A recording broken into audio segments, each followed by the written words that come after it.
Going to resolve into the committee of the whole recommendation that council resolve itself into the committee of the whole at 2 minutes after 5. February 9th, moved by Councillor Malma, second by Councillor Aries, all in favor. Thank you. Administration update, capital projects, verbal update. Who wants to take this? Daryl? Yeah, sure. I think I'll jump to this side. Seems to be better. All right. So we took a little bit different approach this time. I thought instead of just giving another update of what's in front of us and what we're trying to knock down, I take a step back and just quickly go through some of the pieces that are in place already, some of the things that we've already done, and then where we're at and what's coming. So I'll try to blast through this if I can get the first one to work. I did it. You did that? I know that doesn't want to stay on either. I can start with this. Magic. Oh yeah, so the wastewater treatment facility feels like we've been doing this one forever. The end is near. To back up, our lagoon system is permitted for 1,135 cubic meters of influent per day. And that's permitted by Interior Health. So the reason we went to do this upgrade a few years ago, in summer we peak higher than that. And then the quality coming in, the loads, the formula that they use, we're not meeting the levels. It's not working. It's not working. Just the sign next. Next. Okay, so really quickly, the 3 parameters outlined by Interior Health are the biological oxygen demand, the total suspended solids, the total phosphorus.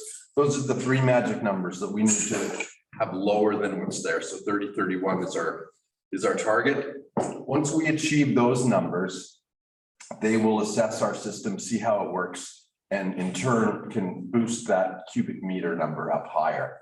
So the upgrades that we're undergoing now, we're targeting 2,000 cubic meters per day. So it's almost doubling the plant if we can pull this off like we're planning to do. Okay, so we started with the new screening room back here in Public Works Yard. And that's what it looks like from the outside. We have a carbon filter for odor. That's our macerator system, or our monster, auger monster. It chews up all the plastics and the papers and ends up going into the bin. We take probably 6 cubes or so. 3 to 6 cubes every month. So that's kind of the final product. It's dry and it's lots of plastic and lots of chewed up stuff. So that's really cleaning out a lot of what was going into the lagoons before. So we undertook a big lagoon clean here, and that was done with geotubes, and we had to fill those up. And so that's what the geotubes look like. They all drain the water out of them, and you're left with the sludge. So the sludge ends up going into the drying bed, and Lagoon 1 got cleaned. Then we went back to Lagoon 1. We said, now that we've got it cleaned out and we're screening what's coming in, we want to make sure that it's working as well as it can for that BOD, that biological oxygen demand. That's like all the nutrients and stuff that gets eaten by the bugs. So we had 18 diffusers in that entire lagoon. We've boosted that up to 72 diffusers now. So way more air going into it. So with that, we needed to have an additional blower that was put in as well. It's a 40 horse blower, and that's really pumping the air through it. So we were really encouraged. That was a couple of years ago we did that. We thought this summer we're going to see the BOD just dive. So we did some sampling and testing, and we realized we need a baffle. So the baffle went in, and it's pretty crude how I drew it here, but there's a hole in the middle, and that's the intent. So the influent comes in and it goes into this little area and only through this little hole, and it sends it through the middle, because the engineer was telling us it was coming in and short circuiting. So we're missing all the air. And so we did all that investment in getting more air. So we thought, well, we'll direct it to the middle. So the baffle went in. So that went in last year. Numbers are better on the VOD. Then we had the Clean Lagoon too. So we did the same thing with the geotubes. It ended up in the drying bed as well. Then we went to the screening room. We started to do a bit of piping and we had to put in a generator in the back here. We made that part of the. So this is your force main coming in from the town and it comes through the macerator room. We had to put a line in here to that screening room. Screening room had to come back out and join up with the lateral line there. So power and water was dug in as well because we're going to have great things happening right here. There it is. So that's the final piece. We're working on this now. This is the disc filter. It doesn't look like that, but that's where it is. And so we come in through Lagoon 1 and it settles out. It goes through all that really intense air and we knock down the VOD. It comes through Lagoon 2, settles out some more, and then we go into the building and back out again. It's getting hit with some phosphorus, so it settles out into this final pond. So when it comes to the end of this pond, we were finding our final product with the things that we did with the air and everything else. It was improved. It wasn't great. It wasn't what we hoped it would be. And this was kind of on the table as if we need it, we'll get it. So the disc filter went in as the final piece. So some lines were put in. This filter will get fed from this phosphorus lagoon.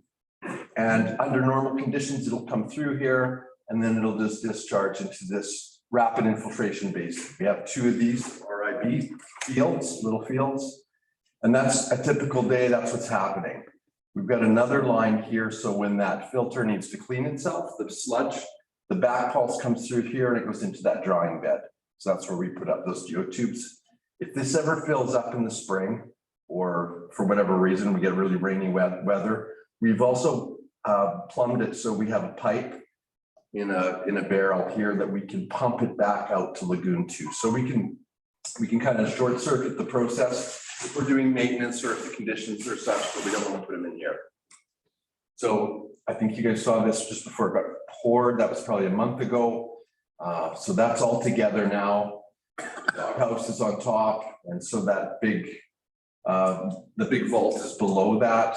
We got conduit ready. The filter, you can tell this was like 3 days ago because that snow's all gone. That filter will get put into that building, and then the mechanical guys will get to work on it and get it working. So the next steps to get this project pretty much done is we're going to get the mechanical work done in March. We're going to commission it by the end of March. We're going to test throughout the year, but specifically April to July will be really telling for us once we get the house going and a lot of people in town.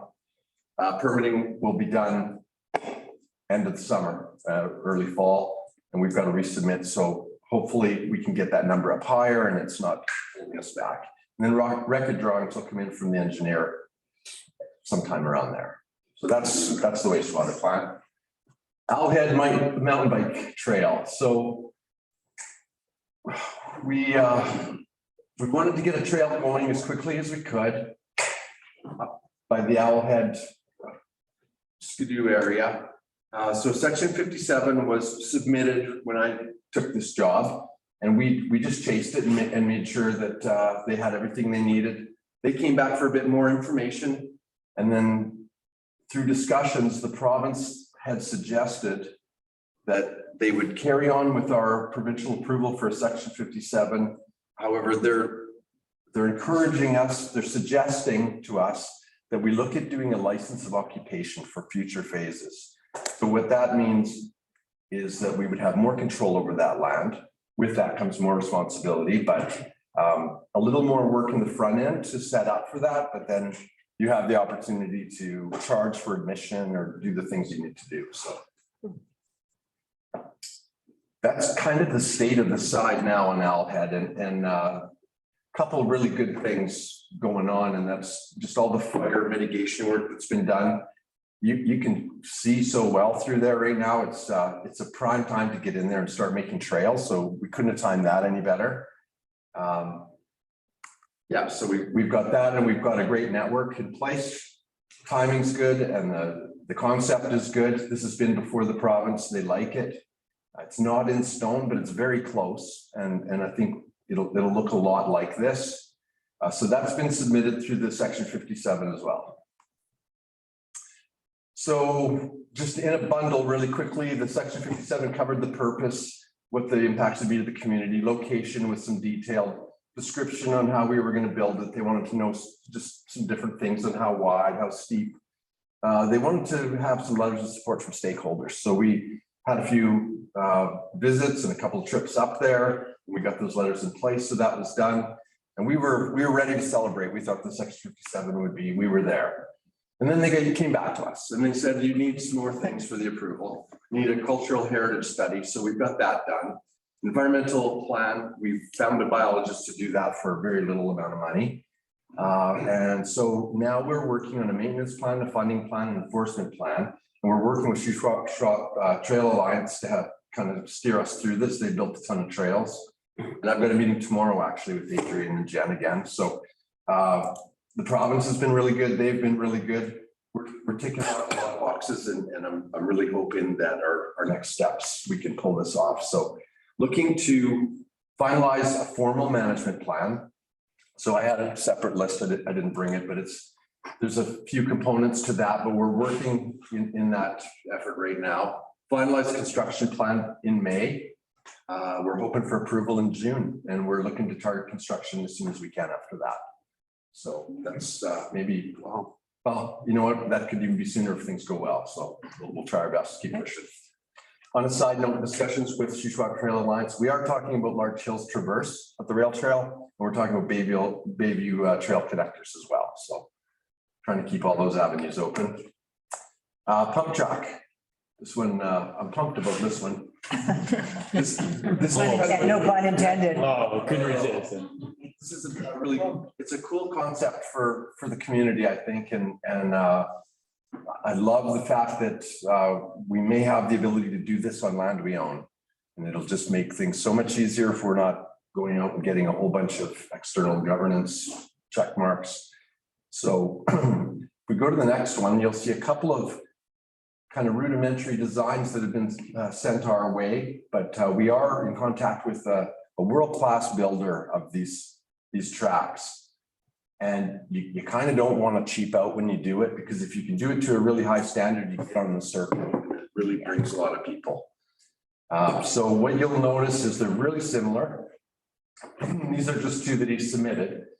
One's a little bit bigger than the other, but they are very close. But what I like is that we've got the kids track. They call the kids track as a separate piece. And so with that in mind, when we look for a location, I think that gives us some latitude to picking a good spot. So we've got some options in front. This came before you a while ago. This was my original proposal, thinking we don't use fastball diamond. This would be a great spot. We got parking and all that. So we looked at that. There were a few concerns, and that's fine. We also talked about another proposal. And that was Diamond 4 on the corner, which was, again, another spot, but you're sacrificing baseball for this. So we were told to go back and think about it and see if there's something else we could find in the area. We looked at the front, this front corner here, just north of the parking. And it's probably about a third of the size, too small to try and fit something in there.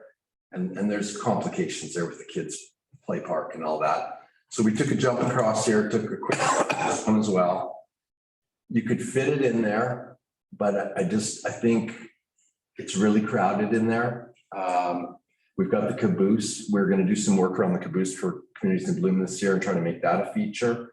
People really enjoy that little spot. We got picnic tables out there, and you're always seeing people having lunch in the summer, just camping and stopping, and you'd hate to use it.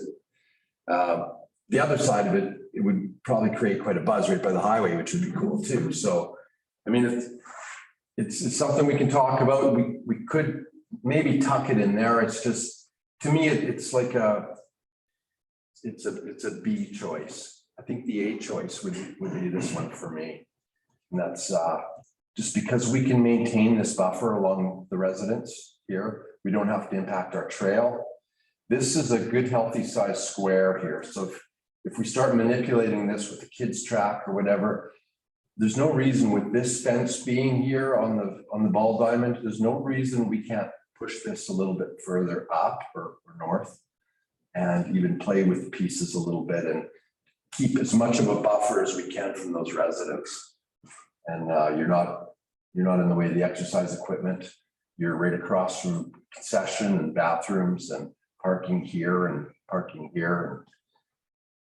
I think we can make something happen here, but again, we can talk about that. So that's where we are with that one. Finlayson boat launch, phase 1's complete.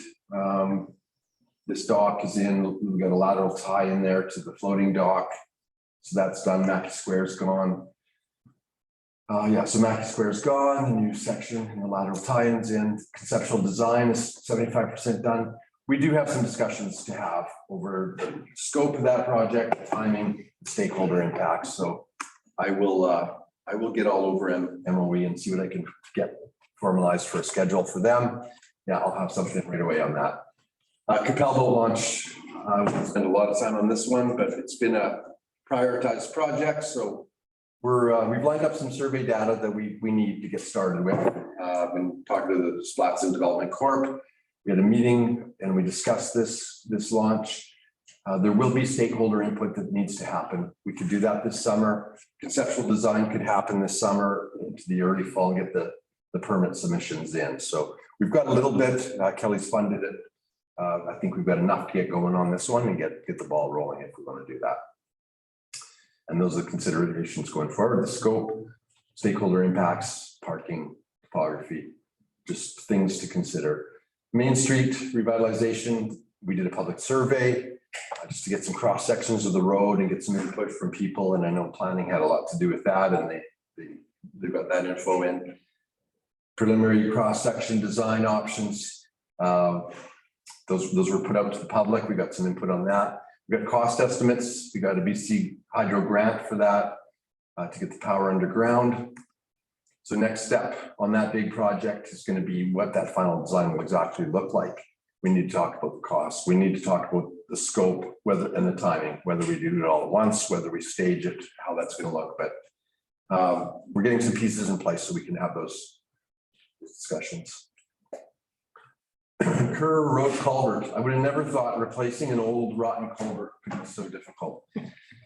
We had to get a survey. We did that. We've got a design done. It's an open span, because an open span was marginally more than a box, but the box came with all kinds of problems with environmental and just everything around it. So survey is good, design is good, environmental impact assessment we're through that part of it.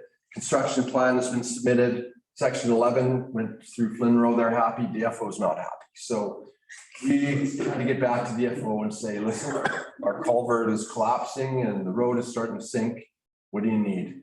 So the last I heard was, if we can think of a way of creating some kind of a coffer dam and have somebody staged with a net to move the fish across the street, we're going to be good. So we'll figure something out. We got some operations that love to do that. I've been there.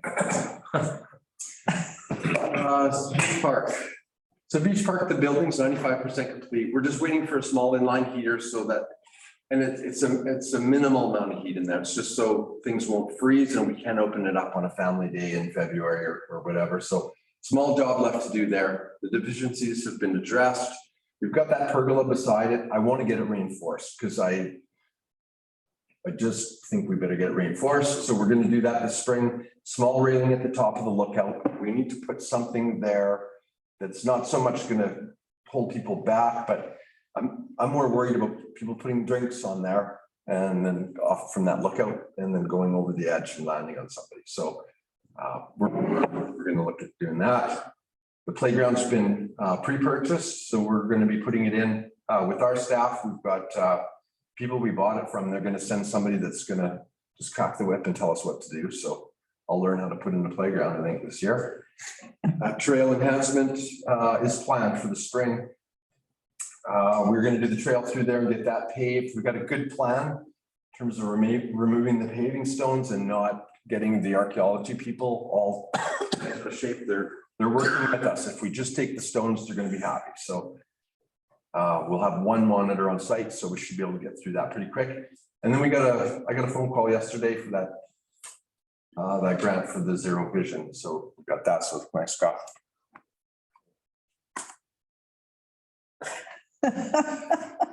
Yeah, I love that. Okay, so we're on the bridge. Two-way traffic. I know this looks really wide. I stretched the picture. That's just the walkway, right? So Yeah. the walkway is 3 meters. It is wide, but this looks like. Drive a car down there? Well, you can. Yeah, and so this is where we're at now. They've got conduit in for the streetlights. There will be 2 streetlights on the bridge, 1 on each approach. And there's 5 total. So we're gonna have 5 from end to end anyway, maybe 3 of them.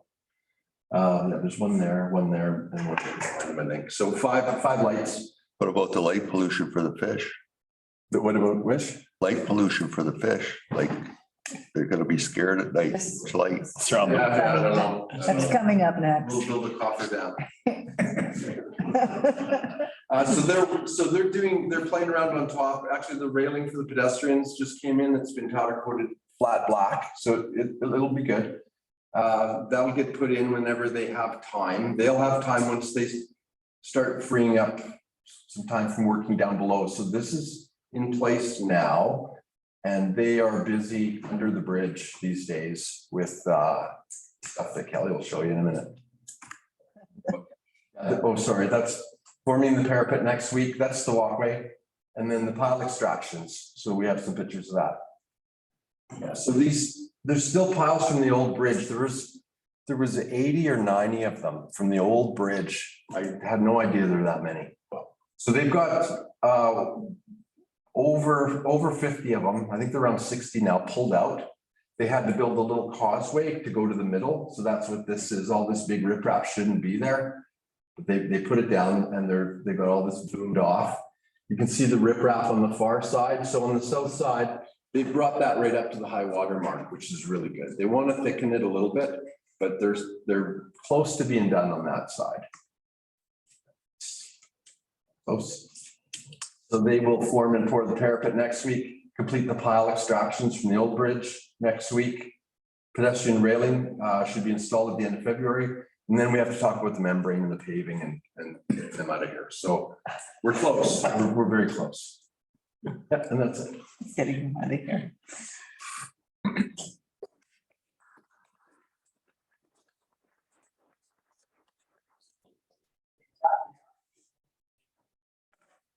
Oh, thanks, Daryl. It is a pleasure going up to that bridge and you don't have to wait for that light. And then wait for the train. Anyway, good on you. Bylaw enforcement. Don, you're up. As you can see, or as you've seen by my report, January was a very slow month for complaints. Allowed me to do a lot more patrolling, get out there and enforcing some of the traffic violations, specifically on Riverside and out at the Husky. It was a very slow month in January. So any questions? Go ahead, Bob. Thank you. John, I was wondering, what are the main traffic violations, the majority of them that you're dealing with? I was looking at these tickets. Is it parking or is it? It's all parking related. It's either parking against the signage or parking on the sidewalks. But it is all parking related. Any other?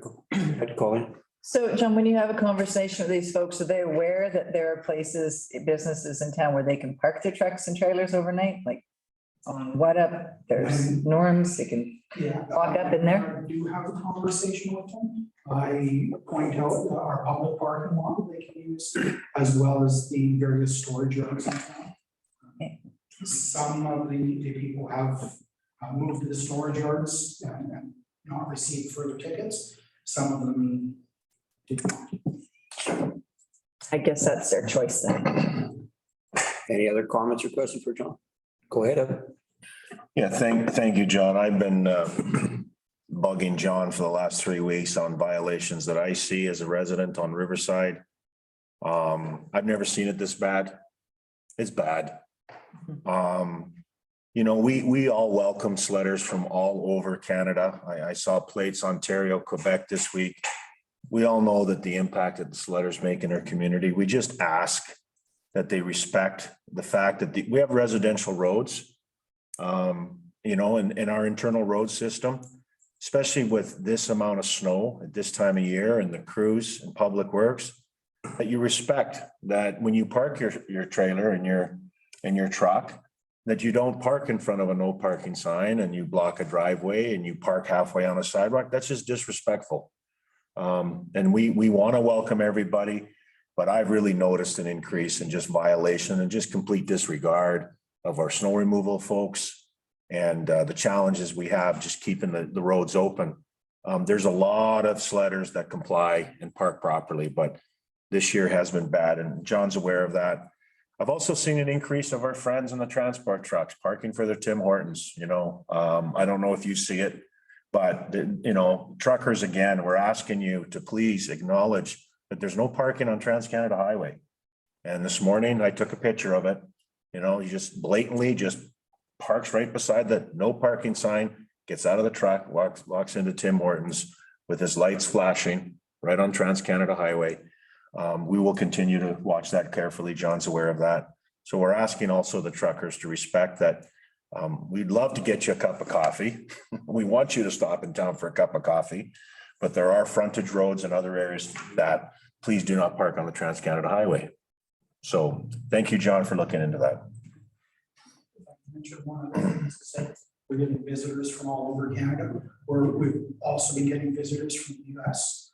I've seen plates from Maine, Utah, California. Unfortunately, it's because I'm writing the tickets. However, they are here to partake in our sledding, so. So do you have those conversations with Sergeant McNeil in regards to some of these issues? I have not discussed anything with the local person. They don't want to enforce on traffic violations. Our bylaw currently states that I can ticket and impound vehicles. I have tried to have some vehicles impounded in the last month.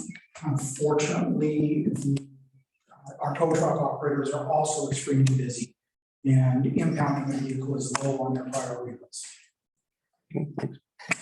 Counselor Anderson and Sorry. Counselor Bush. Go ahead. Also, John, on Highway 97, we have semis parking along there for the night. Yeah. And they are not marked, so you come up behind them and they're there already, and you do have to go out and around them a bit. So, and there is a portion there that is no parking, but that's exactly where they're parking, between the two signs that say no parking. So might want to keep an eye out on that, or. Moose has its own convoy. Bush, you're next. Yeah, through the chair, that Colleen's right about that. One on the highway there was somebody parked there for the longest time, and actually people had to go in the other lane to get by because the snow was actually coming out with the snow that we were having. But another question, John, you don't do any speeding tickets on the highway for trucks? No, I don't. We don't have authority to actually issue moving violation tickets. Okay. Nor do we have the equipment to. Okay. Yeah, I was just curious. The semis are coming through pretty fast. Around the roundabout. Yeah. All right, any other comments or questions for John? John. Thanks very much, John. Keep up.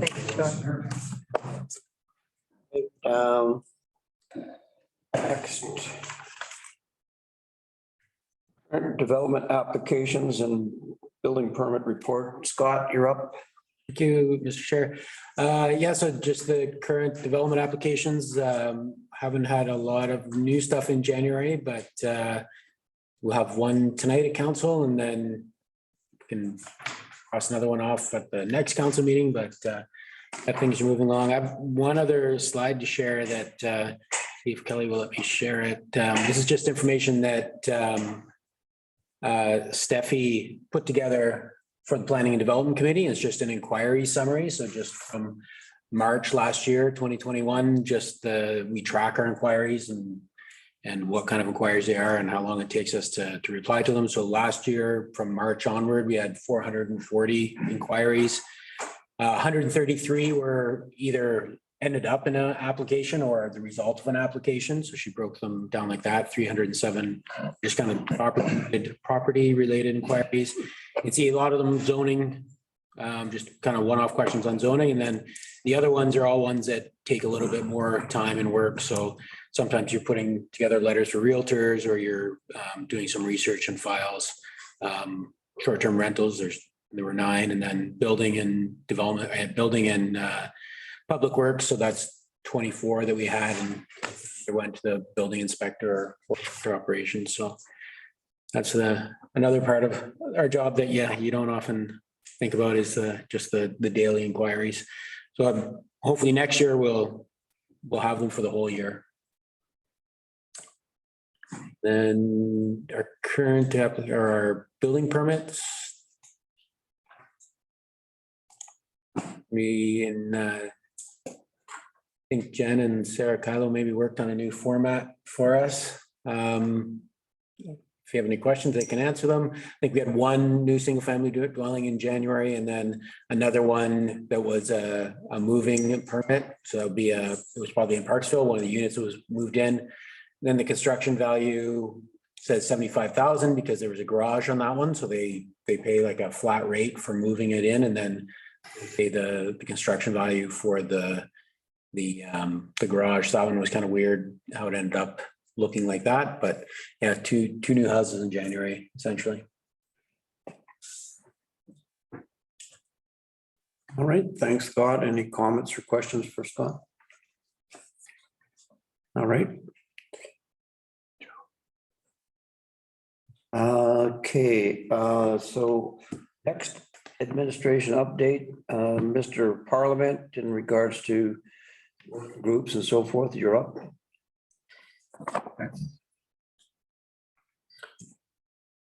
So, Mayor Council, this is the latest BCR from Splatson, the Band Council resolutions.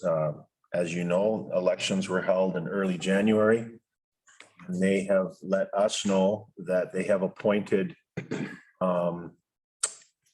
current elected officials and new elected officials to 3 groups. This one here in particular is I believe this is the C to C, the old C to C. When they say Sycamore Working Group, we used to have a community to community group. So Councillor Teresa William and a representative as an alternate would be Councillor Sabrina Vergata is going to be on that Sycamore Working Committee, which again, I believe is what we call the old community to community. The second one is they've appointed Councillor Bev Thomas as the primary representative on the district and Sycamore Shoeshock Healing Center, and that Councillor Len Edwards is the alternate. Is there a third one, Jen? No, there's only The 2? in my inbox. Yeah, just the 2. So tomorrow, we are going to have with the working group and most members of the new council from Splatson attend a sort of dry run preview of Friday's meeting. So the District of Sycamore has taken the lead, led by our mayor, to host the inaugural communication agreement meeting, which was signed in September of 2018. So it's been 3 years since Little Shuswap, Adams Lake, Nisconlith, Splatson, Enderby, Lumbee, RDNO, CSRD, City of Salmon Arm, District of Sycamore signed that agreement. So on Friday, we're having our first meeting. Agenda's been set. We've had tremendous participation. I believe everyone that signed that agreement will be there. So tomorrow we're going to go through the agenda with Splatson because we're hoping to sort of co-host this meeting, Splatson and DOS, to show that we're going to honor the goals and the guiding principles of the communication agreement, which is basically, let's get together twice a year and talk about stuff and make sure that we all know what we're doing. But for the first time, we're getting interest from outside what we call our area, Sicamousin area, where we've got Nisconlith and we have Adams Lake and Little Shoeshock, a band attending. So I've also been told that Splatsine has made some changes administratively. And I also been told with Councillor Loretta Eustache, who used to be Title and Rights, hopes to continue discussions on our campground project at Eagle River, our long journey, because the only way to convince the ALC to release what we deem is important, which is access, is through Splatsine and their interests. So, and their whole, what we call the old village site. So they are very interested in, now that the elections are done, re-energizing those discussions as we move forward on hopefully getting approval. Thank you. All right, thank you. Comments or questions from Mr. Parliament? Go ahead, Councilor Bushel. The chair, Evan, do you think on the appointment of Teresa to the CNC, they only have one appointment where we've always had two? Right. Should we back one back away, or do you think? I think we should ask them to also send their alternate. I think we should keep it at 2 and 2. So if they send their alternate as well, I think we should keep it at 2 and 2, but I will be asking that question tomorrow when we meet with them. Rather than just one-on-one, because that excludes 5 on their side and excludes 6 on our side if it's just one-on-one. So I don't think that would be a problem. Thanks. Anything else? All right, moving on. Housing Committee, Jen, can you just give Council an update on the Housing Committee terms of reference? Sure. So through the chair, the mayor asked me just to kind of summarize for council the different types of committees, who can be on them, who picks them, and what they're for, because there's 2 different types and they're kind of confusing. So there's, and then we also have working groups that can be established. And just to remind council that on October 6th, there was a working group that was established for the design and the project for the Habitat for Humanity project, just the overall. And that was to be comprised of the town manager, Habitat for Humanity, Development Services Manager, Councillor Malmus, Councillor Airy, and Councillor McKayev. The next meeting, we started talking about having a housing committee. And I think in our minds, we started to blur the two. So that is totally separate. That's a working group that's got a specific action. It's to be to support the design and development of that residential complex and all the nuances of that. The housing committee, on the other hand, would fall under what we call a standing committee. So I just want to summarize, there's 2 types of committees under legislation. There's select committees and standing committees.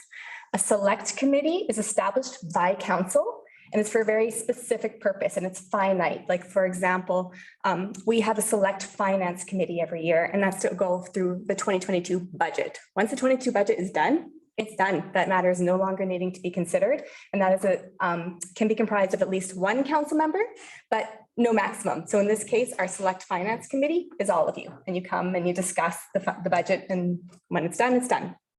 A standing committee is established by the mayor. It's the mayor's discretion, and it's for ongoing matters. So for example, the planning committee. The planning committee was established by Mayor Rice to consider planning applications and make recommendations to council. That's never going to end. We're always going to get those planning applications and overview of community planning. That's an ongoing matter. So in the case of the housing committee, the mandate was to consider housing needs and offer local perspective on housing trends, opportunities, and challenges, and in the district to potential developers in consideration of policies of the housing strategy. It's an advisory capacity to council, informing council on the implementation of housing strategy. That's a never-ending thing. Housing is always going to be something that the district is concerned about and wanting best practice, best policies on. And so this falls under that. It's a standing committee. It's appointed by the mayor. It's the mayor's choice, and it must have half members council and half members community members.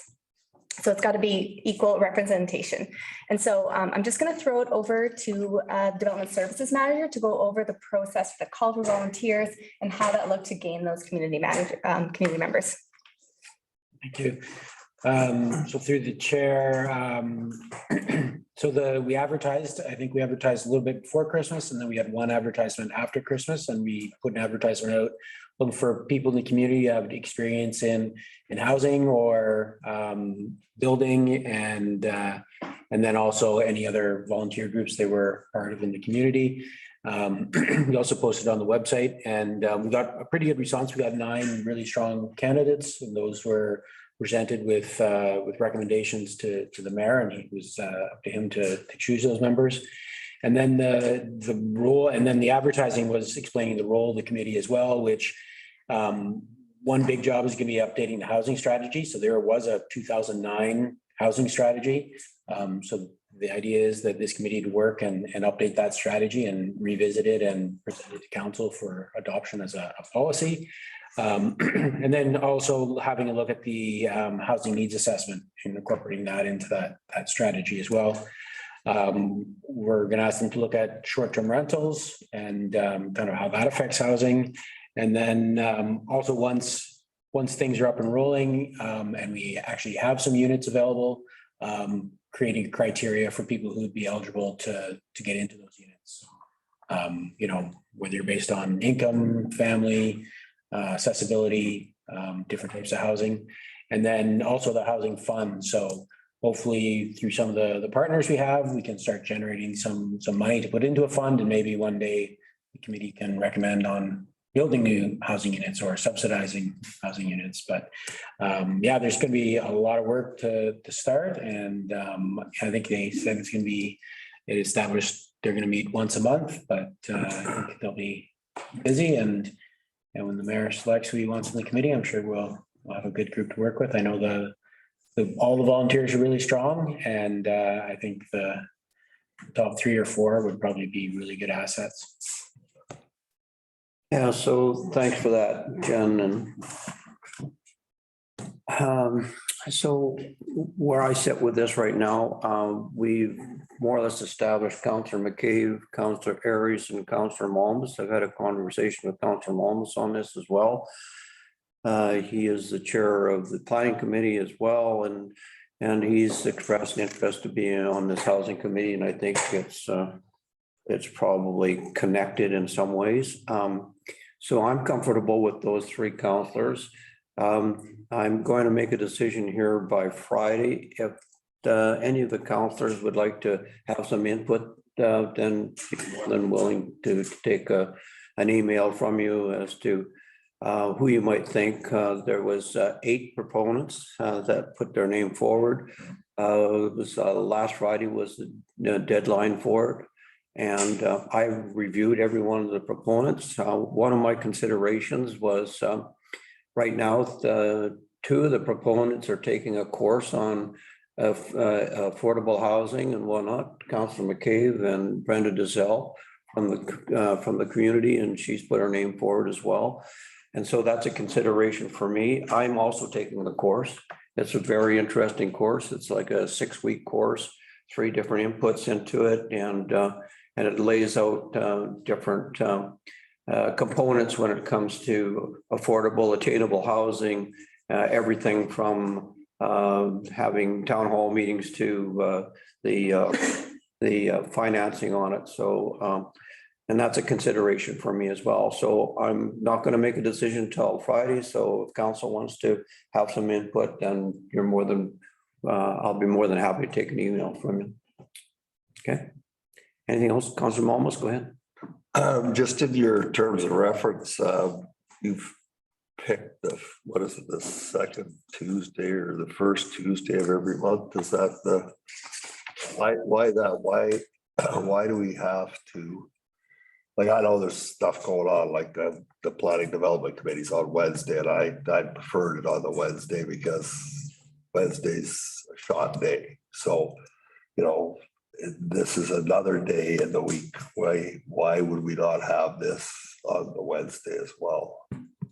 The first thing the committee will do is adopt its own terms of reference, and so they'll be able to pick a date that's mutually convenient for all. Okay. And time and frequency. Yeah, thanks. All right, so once the committee is formed, you'll be able to suggest who the chair is going to be, and you can also have some impact in the terms of reference. So that's, with that being said, is there any other comments or questions on this? Okay, good, then we'll move on. All right, strategic priorities, DOS strategic priorities. Is there comments or questions from any of the councillors that they like to discuss in regards to the priorities at this stage?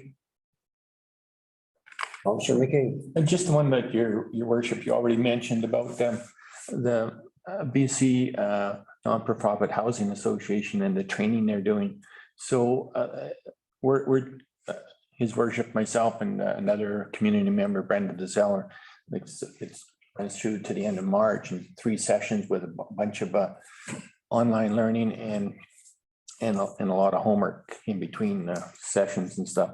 So I think that's great that we have a couple people in the community that will be familiar in how to read a housing needs assessment, how to identify housing gaps, how to identify what the community needs for housing, and then how to put a business plan together for that, and how to get funding for that, and how to operate it in a sustainable manner. So I think that's going to be a great asset. Some people knowing how that works. And that's also my counselor report. All right. Anything else on this? All right, then we will go into mayor's and council's report. So Councilor McCabe, you're up. Yeah, I just joined in. No, I'm good, thanks. You've already covered some of it. All right. That's your report. That's my report. Okay, Councilor Anderson, you're next. Okay, Tuesday attended the TAC committee meeting. It was great discussion, lots of really good ideas. And today Carly put the MRDT proposal together, and today she got 100% approval on it. And they really like the 4-season approach to Sycamore. So that's all good. And she also shared a few census status data release today, which was from 2016 to 2021. The population of Sycamore has gone up 7.6%. So that's a really good increase. And it's So I think the Canadian average is 5%. So I think that really shows that we're moving in the right direction as a community. So we were flat and decreasing for so long, and now we're trending upwards. So, and I think that has a lot to do with our development or housing strategy, putting together this housing committee, our healthcare, our new healthcare building, our schools, being involved in our schools, making sure that we're heading in the right direction there. So it's just a growing committee. So or community. So it's good to see it all going in the right direction. I also attended a rural and northern immigration pilot project, which is coming up later in the meeting. So I will cover that when I get to it. Take it away. All right, Gord, you're up. Okay, through the chair. First off, I wanted to just acknowledge that we lost one of our fellow councillors, Don Richardson, just not too long ago. So our thoughts go out to Don's family. For meetings, I attended the February 9th tax incentive meeting that Kelly and one of the developers at Old Town Bay were looking for some tax incentives. So we were looking at different programs with them, and we're working with them. So Kelly did a good job chairing that meeting. February 9th, that same day, Terry and I attended a BC Caribou recovery meeting that was put on by the province. And they're making some headway. And like I say, I know the caribou herd north of us is starting to really expand, because they've been culling wolves and looking after, trying to. I think they finally recognized the reason why the caribou are actually dwindling is the wolf population. And then I attended the tourism advising meeting with Colleen and that Carly put on, and the rest of the crew. So that was really good. And then, I just wanted to thank Daryl for the update today on the Owlhead Bike Park and the pump track. It's great that we can get some things going for some kids in town, and especially with the population growth. That's good. Yeah, with COVID, hopefully we can get through this COVID thing and get our rec programs back working, and hopefully be able to put that new beach park concession to work, and that looks pretty cool.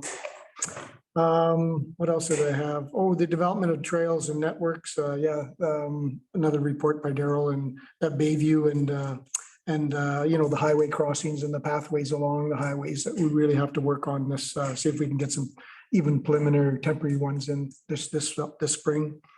And then, yeah, attending some development and planning meetings with our crew. Scott and his staff are doing a great job, and we're looking forward to the short-term rental bylaws coming into play. And then last is Brett and his welfare crew. Just wanted to thank them for all their hard work at that place. It's really starting to look good up there. Thank you. Thanks, Gord. Councillor Aries. Hard to follow. Nothing to report. You're like a shiny star. Councillor Malmus. Yeah, I got nothing to prove. He talked about everything. So Councillor Evans. Just one item from the PAC meeting at the high school last week. They're anticipating that for the first time in 3 years, they'll be able to have grad. So we're excited. Right, as far as my report is concerned, I think everybody's pretty much covered it, except I would like to thank staff for putting together the community newsletter, and councillors for their intake as well. It's a really good newsletter. It lays it all out, and everybody has a little bit different take. And I was really impressed with that newsletter. And I'm also quite enjoying this course that we're taking on attainable housing right now. And it's quite in depth. I think I'm on module number 11 out of 17. So we're going through it. How are you making out, Mr. McKee? Oh.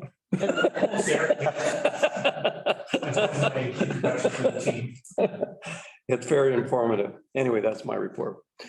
All right, recommendation that the committee of the whole now rise in report, moved by Mr. Malma, second by Councilor Aries. All in favor? Carried, thank you. All right, for public input, we have some hands up. No hands up. If anyone would like to address council, please raise your hand now. I'm not seeing any hands.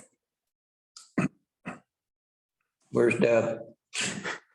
Is there? She got her hand up. encourage her. Go ahead. No, No, she doesn't have her hand we up. don't have hands up. Okay. No hands up. No.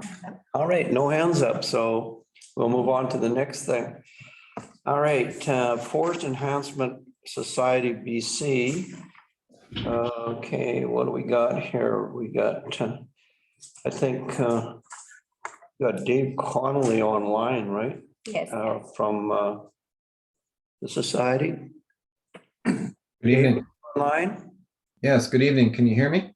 Yeah, you are a delegation. We're waiting to hear from you. You have the floor, sir. Thank you. Good evening, everybody at the District of Sicamous. My pleasure to be here this evening. I'm sorry I can't be there in person. I thought it would be responsible for me to stay home, as I've been ill for the last week and a half. So rather than potentially spread any sort of issues, viruses, I thought it'd be acceptable to you to have me present on behalf of the Forest Enhancement Society to your council meeting remotely this evening. So I'm in Vernon, and I have a PowerPoint presentation, and I'm not exactly sure from what I can see on the screen how we're going to do this. So maybe somebody could give me a little bit of a hand as to who can see the PowerPoint and where that's at. Dave, can you share? We can give you screen sharing powers. Okay, that would work just fine. Yeah.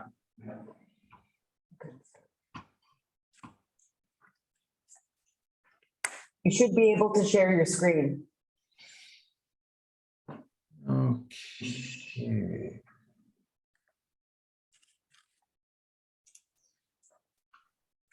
Are we sharing right now? Nope. No, okay, So there's a green button at the bottom of your Zoom. yeah. And you should be able to- There it is. How's that? Perfect. Perfect. All right. Well, I don't have it in full screen mode, but I think you'll be able to see the presentation. So once again, thank you very much for the opportunity to come back to the District of Sicamous and have an opportunity to speak to you tonight. I am I'm happy to be here with the Forest Enhancement Society, and the slides will project along here. So that's me, Dave Conley. I'm the operations manager for the Forest Enhancement Society. I've been with the Forest Enhancement Society since its inauguration in 2016. We have been active all over the province and are nearing the culmination of our first grants of funding. And so we're in a situation right now where we're optimistic and looking forward to new opportunities coming forward in the spring. And right now, I guess I'd like to be able to tell you a little bit about what we've done. I believe our communications consultant, Elise Laird, has provided the mayor and council with some background information. So we would include there our accomplishments report, and maybe even some videos of the types of things that we've been working on in terms things like climate change. And so for those council members that are interested in that, feel free to reach out to us for further information on those. So like I said, I'm an operations manager, and I'm responsible primarily for the Okanagan area, the Chilcotin area, and a bunch of the coast. And I've been with the Forest Enhancement Society since its debut in the beginning of time there. It's 2016. Seems like a long time ago, but it's been a great track. Had a lot of fun doing this job. My background was more forest industry side of things over the years. And this was a real nice opportunity to get together with local governments like yourselves, fire chiefs, wildlife biologists, and do a wonderful host of activities that we've got going across the province.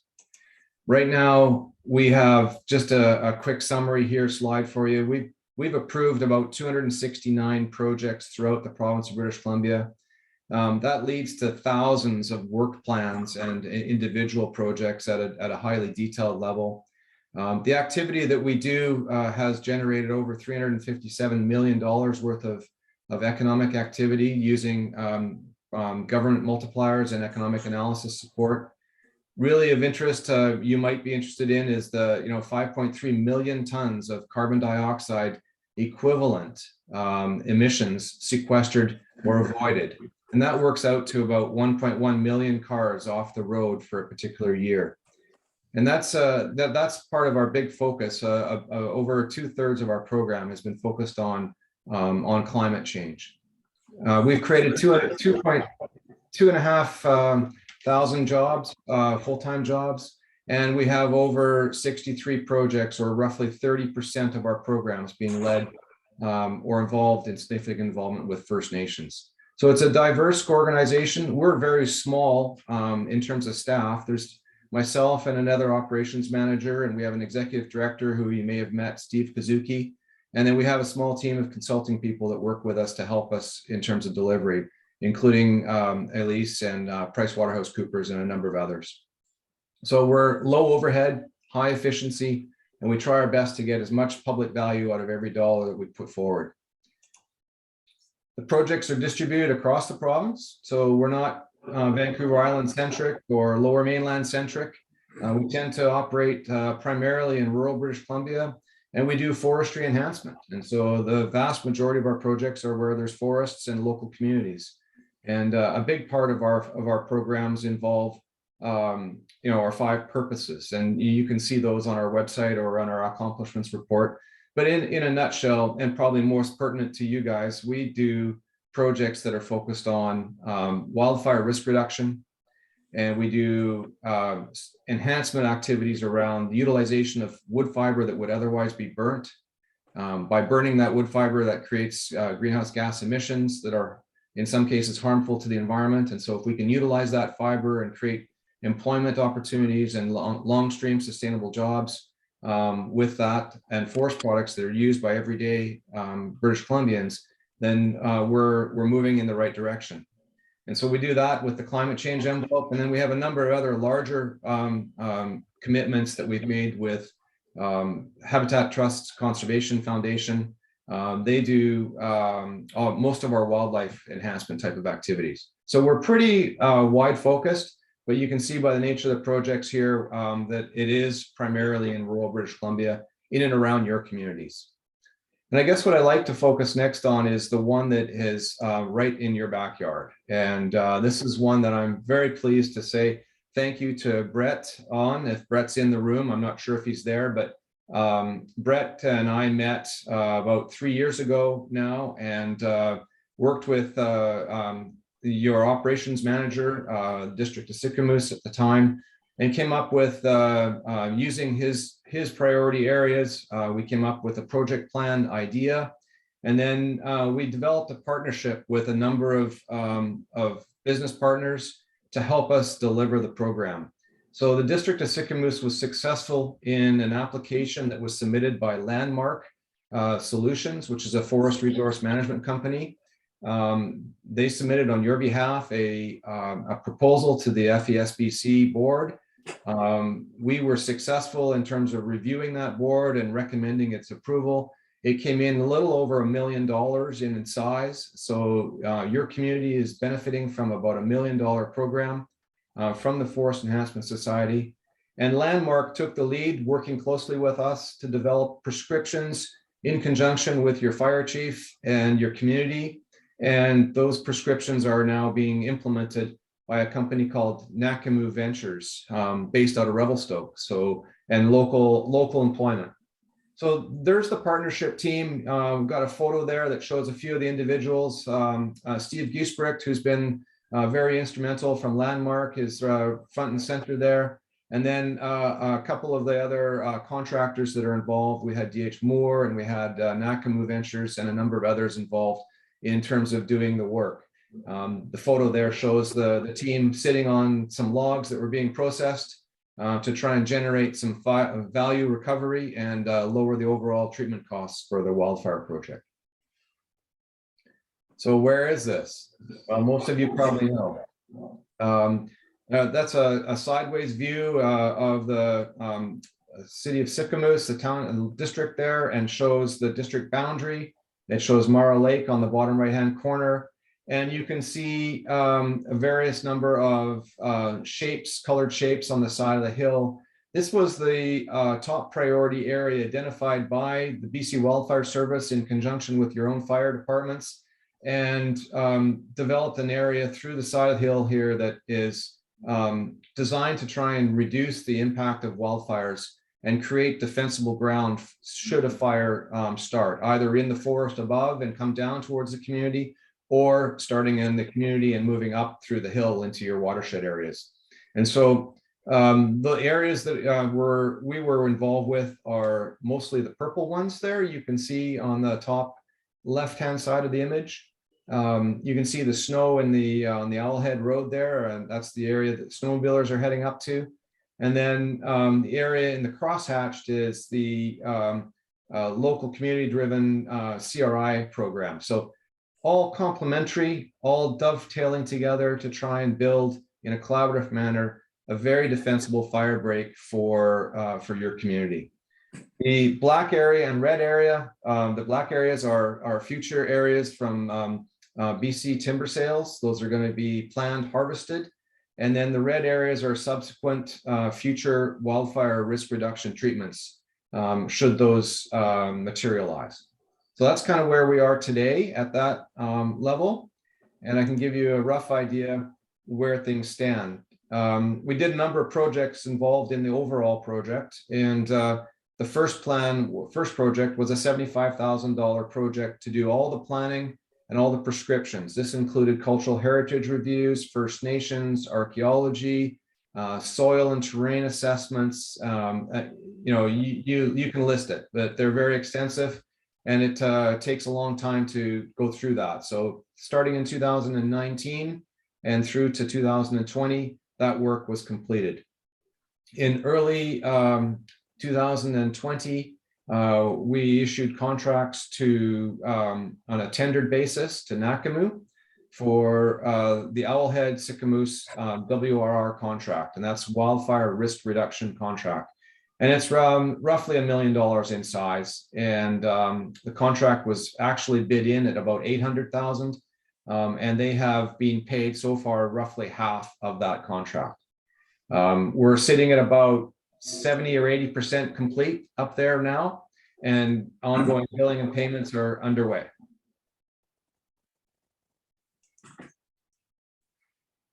So what did we accomplish up there? Well, we've gone in and worked with the prescription that was approved by the Ministry of Forests and supported by your local First Nations and community. And we've removed a certain number of trees from those sites. So it's basically a selective removal of the forest to reduce the fire intensity if a fire goes through there, and take a fire out of the crowns of the forest and put it down on the ground of the forest. In that kind of situation, under most scenarios, wildfire protection and your local district protection have a much better chance of fighting a fire when it's on the ground. So that's the first step we did. The second thing we did is we created some harvest access improvements, and what non-harvest access improvements are small trails, walking trails, things like that to get in there. Those are ultimately and hopefully part of a longer term recreational plan for your community. And they will benefit from those pre-existing trails that are in there. And then ultimately, at the end of the day, we've got some thinning from below. A lot of the slash and small scale work, fiber is removed by hand. We've had some areas we've been able to use machinery. And the end result is that we have less than 10 meters per hectare of flammable fuel on the surface of the forest floor. And that allows for very low wildfire intensity ratings, which basically will give you some protection should a fire comes through there. Meets our purposes, wildfire risk reduction, and also meets our purposes of fiber recovery. We've got Nakamu Ventures that worked in there that did approximately 35 loads of pulpwood, which was shipped to Domtar, River City and in Kamloops, and then supplied in chips in the form to Domtar. And they've also sold about the same number of loads to various lumber producers in our general area.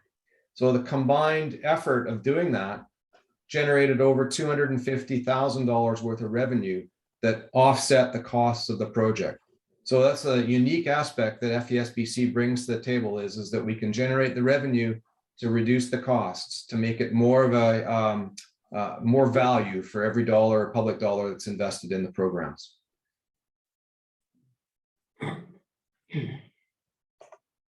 So where we're at to date, we're, like I said, we've paid out about 50%. Progress wise, it's about 80 to 90%. We have some small pile burning to complete, and we have some further fuel cleanup to do on treatment unit 6.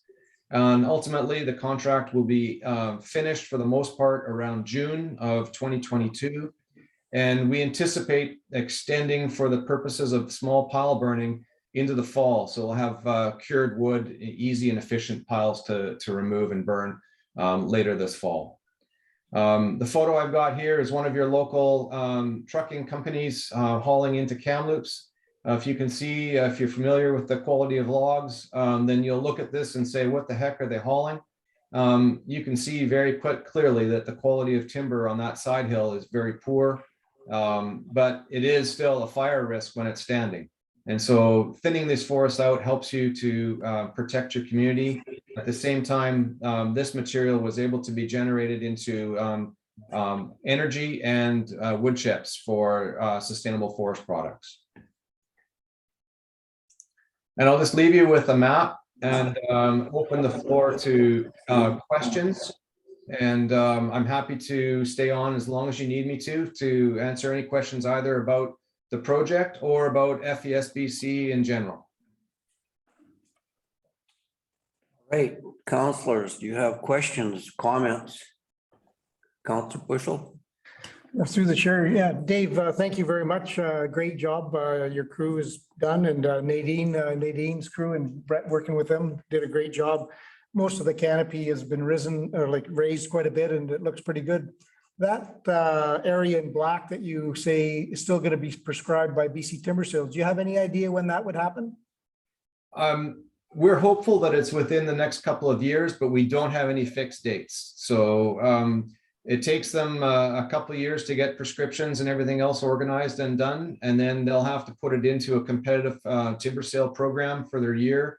And it will go out to tender as part of their normal BC Timber Sales programs. But we've been told that it's within the near term. Okay, and one other question. Is there any more funding coming available that we could take advantage of, or just a one-time shot? We're very optimistic towards future funding. We're working closely with the provincial government right now. And I guess we'll know more very shortly. Once we know that, you'll have an opportunity to submit proposals. Obviously, if you have shelf-ready work like this with the treatment units that are ready to go, then that'll be good for an application and an application during a call for proposals. Thanks, Dave. More than welcome. Counselor Malmus, you're next. Hey, Dave, good report. Just noticing that you got the truckloads of logs and it says that they went to Kamloops. So were those logs sold by BC Timber, or did your group actually benefit from that sale? Great question. So the tenure was authorized to do the cutting came from the District of Okanagan Shoeshock, the Ministry of Forests, and that was provided to Nakamu and to Landmark. And the Nakamu contractor, so Nadine, generated the harvesting opportunities, processed the wood, and sold that wood as part of her contract to River City in Kamloops. We searched around to where we could move that wood, and there weren't any real feasible opportunities in the short term locally for this type of wood. So I twisted some arms and was able to get Arrow and River City and Domtar to accept it, even though it's got a high component of cedar in it. One more question. Go ahead. So just curious, what was the sale price of that lumber? So on this material you can see in this picture is typically referred to as bio logs. And what'll end up happening is it'll get ground up. Some of it will get sorted into chippable material. But bio logs themselves are going for approximately $50 to $55 per ton at River City right now. Saw logs, which there isn't any in this picture, saw logs typically would sell for quite a bit more than that. All right, any other comments or questions? I just want to recognize something here, and that is, Dave, I really appreciate some of the comments in regards to our fire chief. So you state from the start, the district fire chief, Brett Ogino, has been keen on the idea of waste not, want not when it comes to the work, maximizing the utilization of the wood fiber in an innovative way to be good stewards of the land. So I want to shout out to Brett for being a good steward on behalf of the district of Sycamoose, and thank you for recognizing that. I definitely second you there. That Brett has been a key instrumental person to be involved with. He's helped us through a ton of challenges, a lot of community interactions, a lot of support. And, you know, it was really in conjunction with him and the Ministry of Forests, BC Wildfire Services, that these original ideas came forward. So I totally support you, and I would just tip my hat off to Brett as well. One other comment from me based on advocacy. You're doing a great job as well. And the one thing that the district of Sycamoose has been trying to accomplish is getting their own community forest. And we've been on this mission now for, I think, about 8 or 9 years. And anywhere along the line that you can help us accomplish this, we'd be very appreciative of your support. So I know this is a step in the right direction for us, but we're going to continue to challenge that, and we're hoping that one day we'll be successful. It's kind of painful for me to see this wood coming out of our jurisdiction and we don't get any financial benefit out of it, although it does create it does create work for some of our locals. So anyway, just a comment from me. Thank you. All right. We have a very close partnership with community forests, but we aren't in a position to be able to take forward an advocacy role and say to the ministry that any particular community should have one. That's outside of our jurisdiction, but I certainly see the benefits myself personally with community forests, and we've had a great and long-lasting partnership with Community Forest Association of BC. Thank you, and any support that you can give us in the future, we'd really appreciate it, and hopefully we can accomplish that goal one day. All right, Dave, thank you very much. Anything else from council? Good job. Thank you. All right.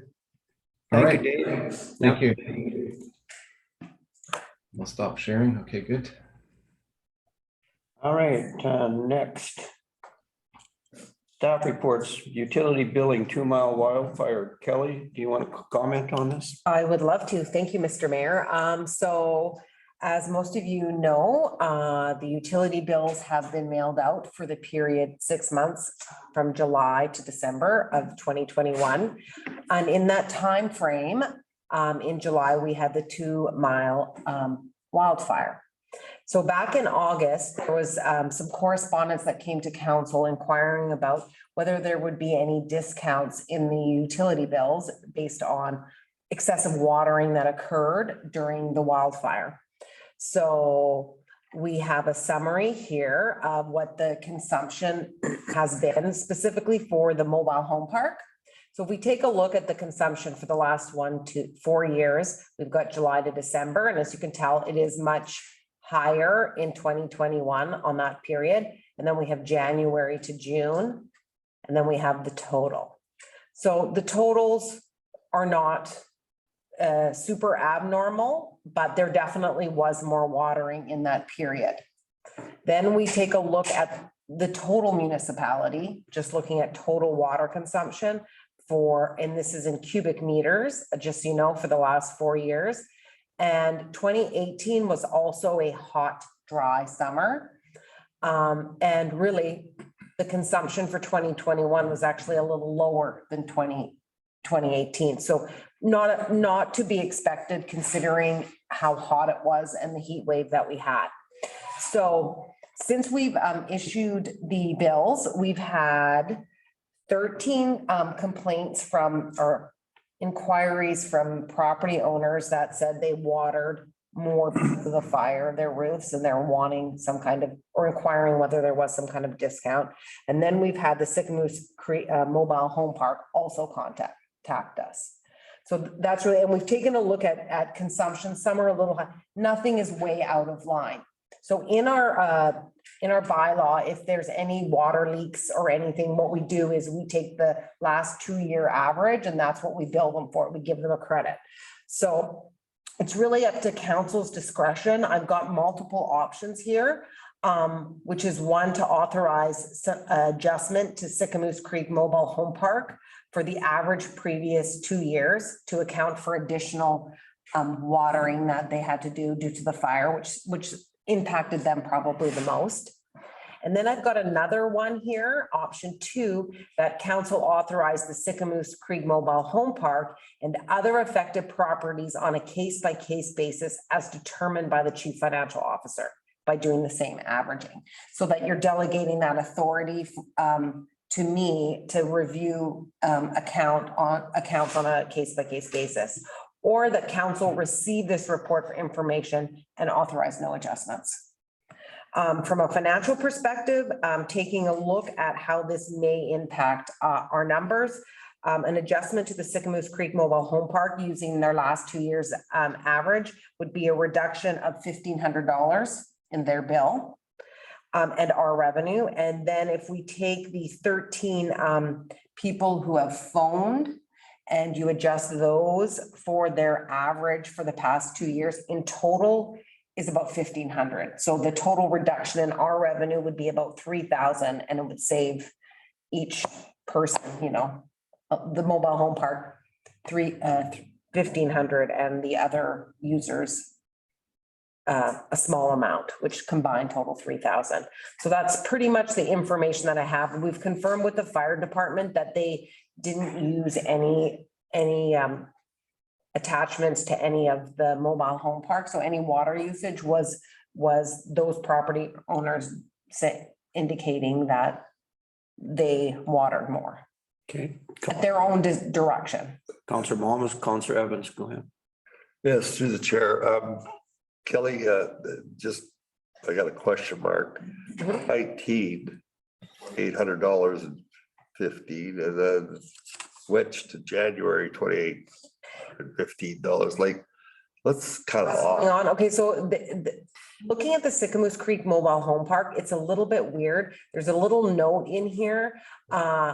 There was only one reading taken between June 2019 and June 2020. So the total consumption was split between the billings. So we don't really have an actual reading from this year to that year. So we just divided it by 2. And that's the consumption, not the dollar value. So We've had issues with the meters over there. So it's really hard to do a really accurate comparative. So this is the best that we could do.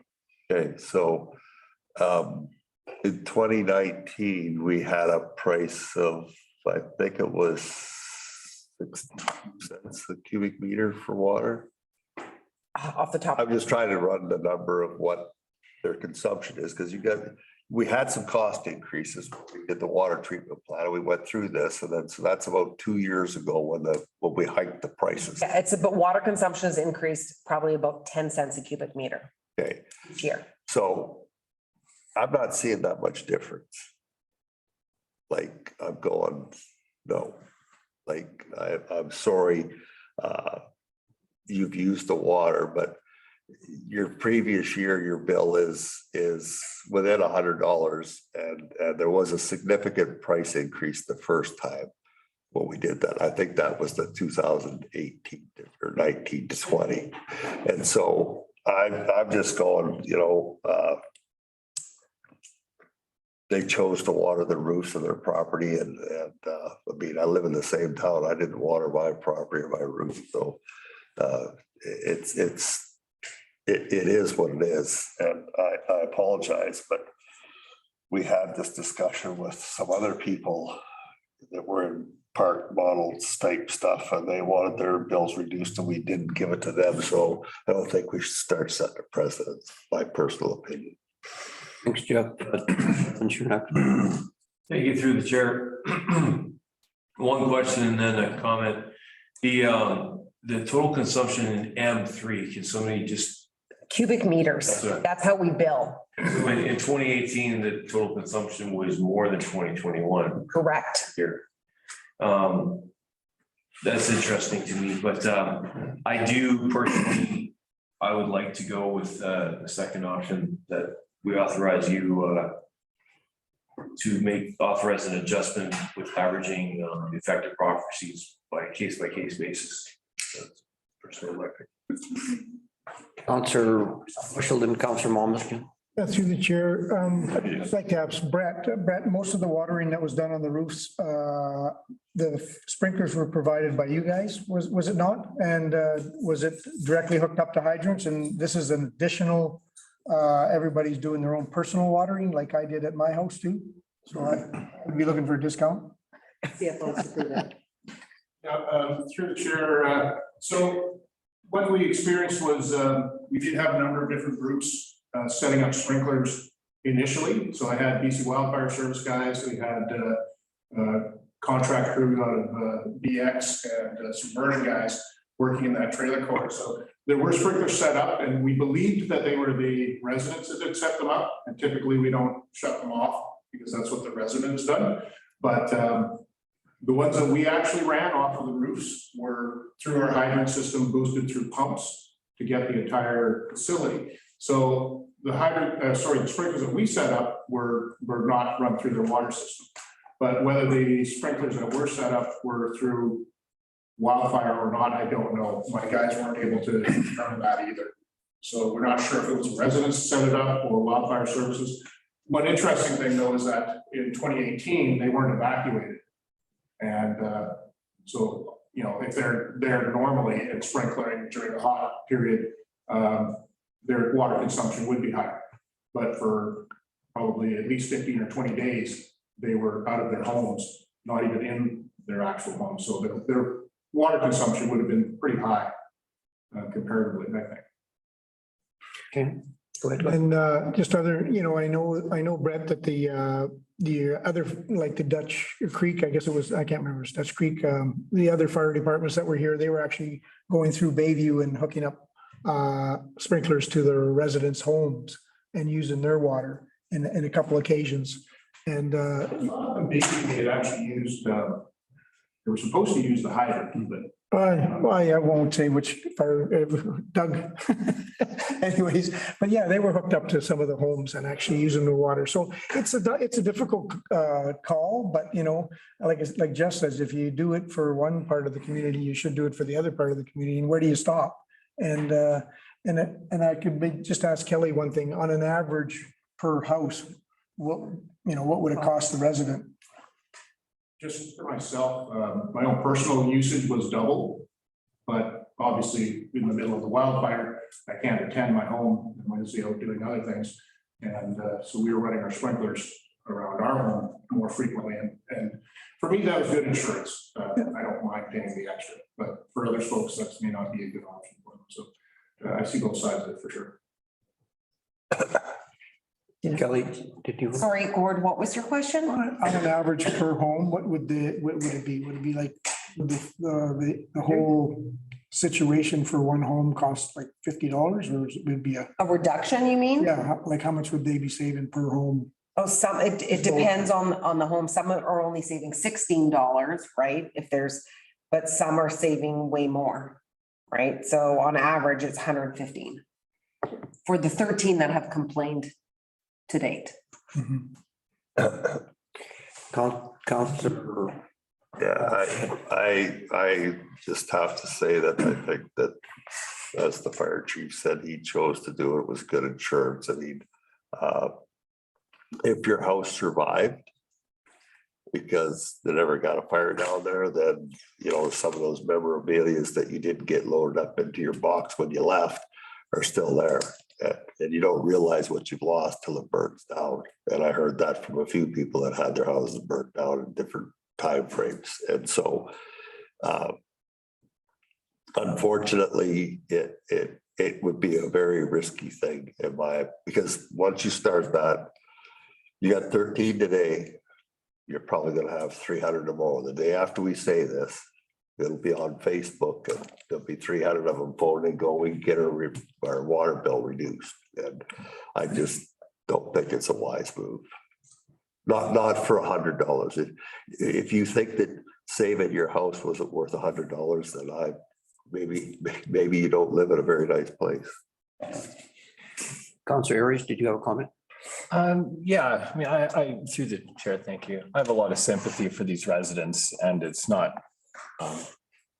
easily that I would say that I would choose option 3 to not compensate them, but there's a lot of people in an evacuation zone, and if we say that it was okay for them to leave their sprinklers on, which of course they had the right to do, then when we had an event, if we were to have a similar event in the future, I think we would be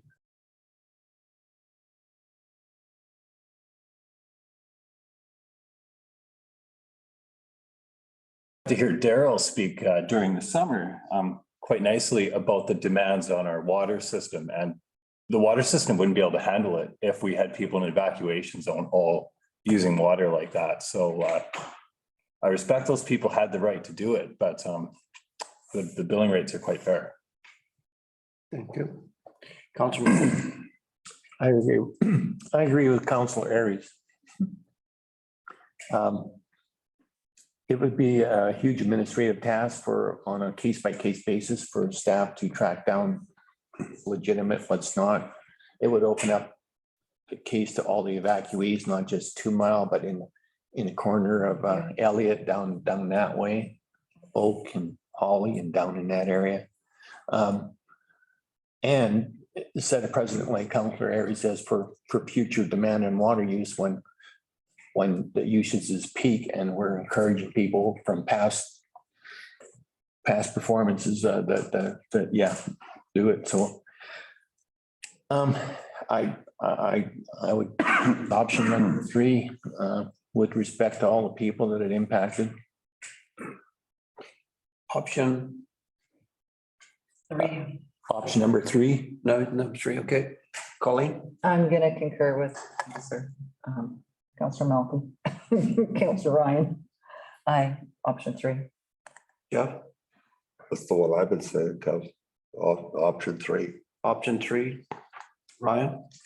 I'd like to make a motion to choose option 3. Good. Let's put a motion on. We need one. You know what? I think it might be good to have the third resolution. I'll second Ryan's motion. Okay, any other comments on this?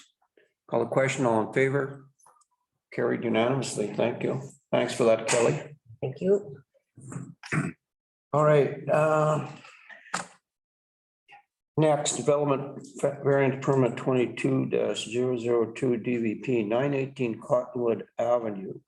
Recommendation that the district of Sycamus authorize and issue development variance permit number 22-002 DVP for lot 11, section 31, township 21, range 7, west of the 6th meridian, Kamloops Division, Yale District Plan 32310 to vary Sycamus zoning bylaw number 101, 1993, section 601B for the height of the accessory residential building. I need a mover on this. Councillor Malma, seconded. Councillor Bushel. Scott, you want to give us just an update on this, please? I can, thank you, Chair. So this is an application for a development variance permit, and it's to vary the height of a accessory building, a garage, from 6 meters to 7 meters. Property is located on the corner of Cottonwood and Holly. So on the east side of the property, it's unconstructed. Holly's the unconstructed road. The property is designated residential low density in the OCP and is zoned R1 and R2. It's a vacant property. Before a proposal for a new house and a new garage. They originally put the proposal together, and they were looking to vary some of the setbacks for the house. And then after meeting with the Planning and Development Committee, they decided to just go for the garage and just make the house fit on the property. Here you can see what's being varied. So the height from 6 meters to 7 meters, that's about 6.5 meters, 6.57 meters tall. The garage would have access to Holly, so they would need to get an unconstructed, unmaintained access agreement issued. You can see the photo of the property. So Holly kind of goes, you can see the gate there, and there's a driveway that goes on the unconstructed portion of Holly. So the house would face this direction that this picture is taken, and then the garage would get access from the backside of the property.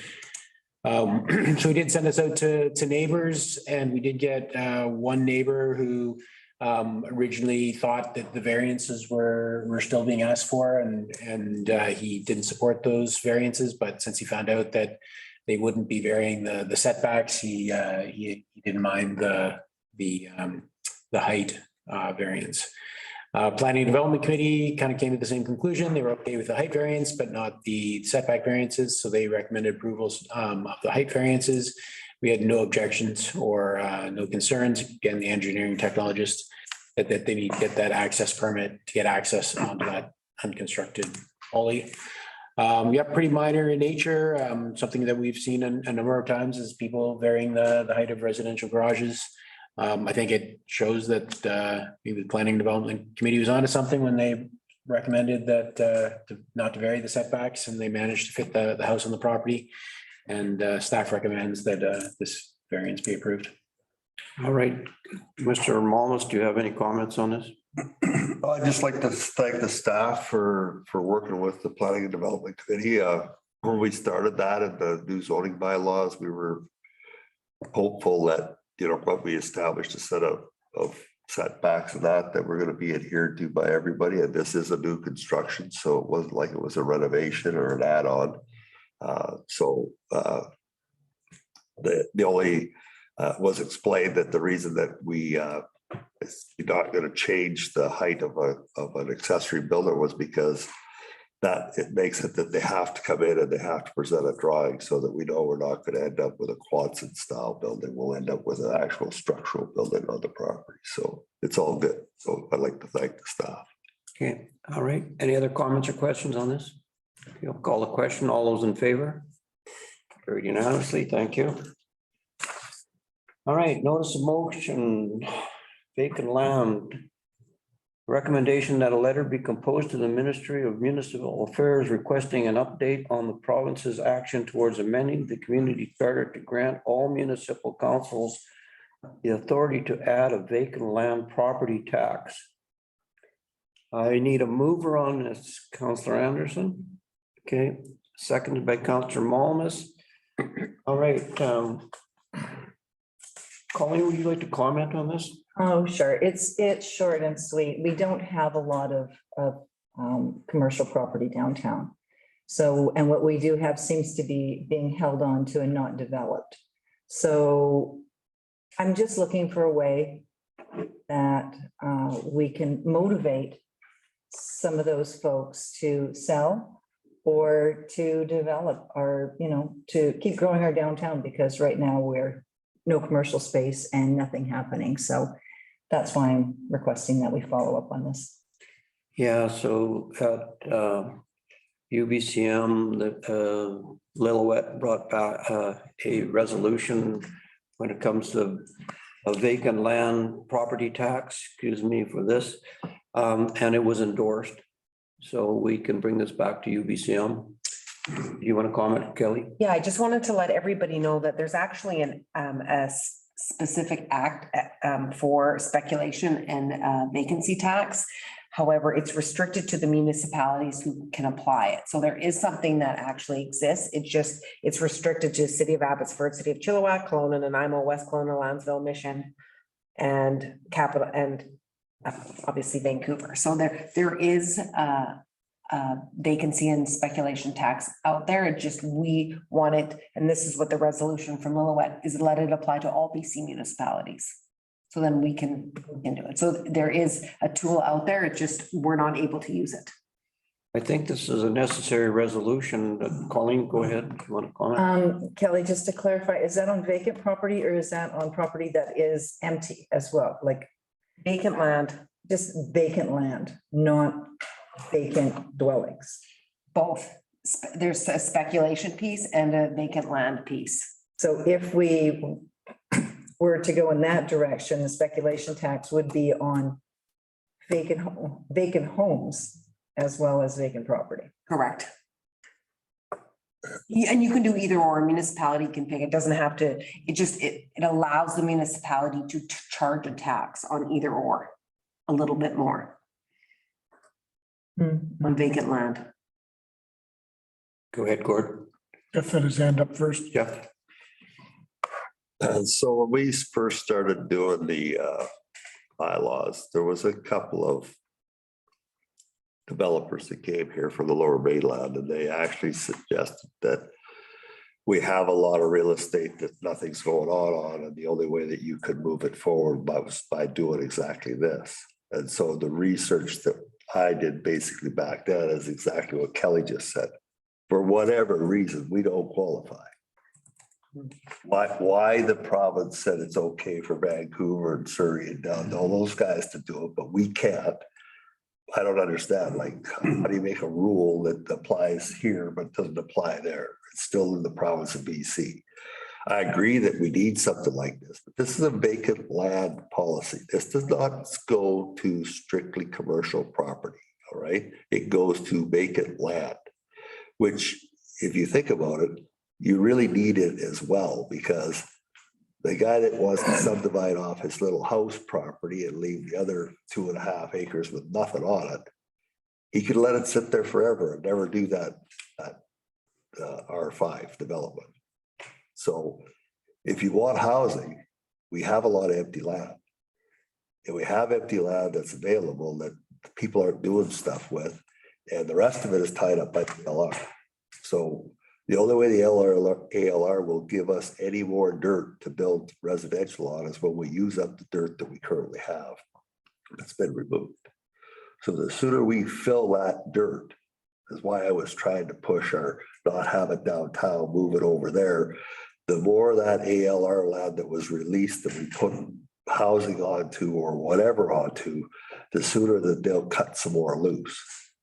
Because our next problem is we're hemmed in by them. But and the only way you're gonna get this to go is you gotta make it that, and I don't know what's the tax rate, Kelly, now there wasn't it, when I looked, I think it was like double. The vacancy tax rate, It was double whatever the zoning was for it. So if it was residential, it was double. If it was commercial, it was double.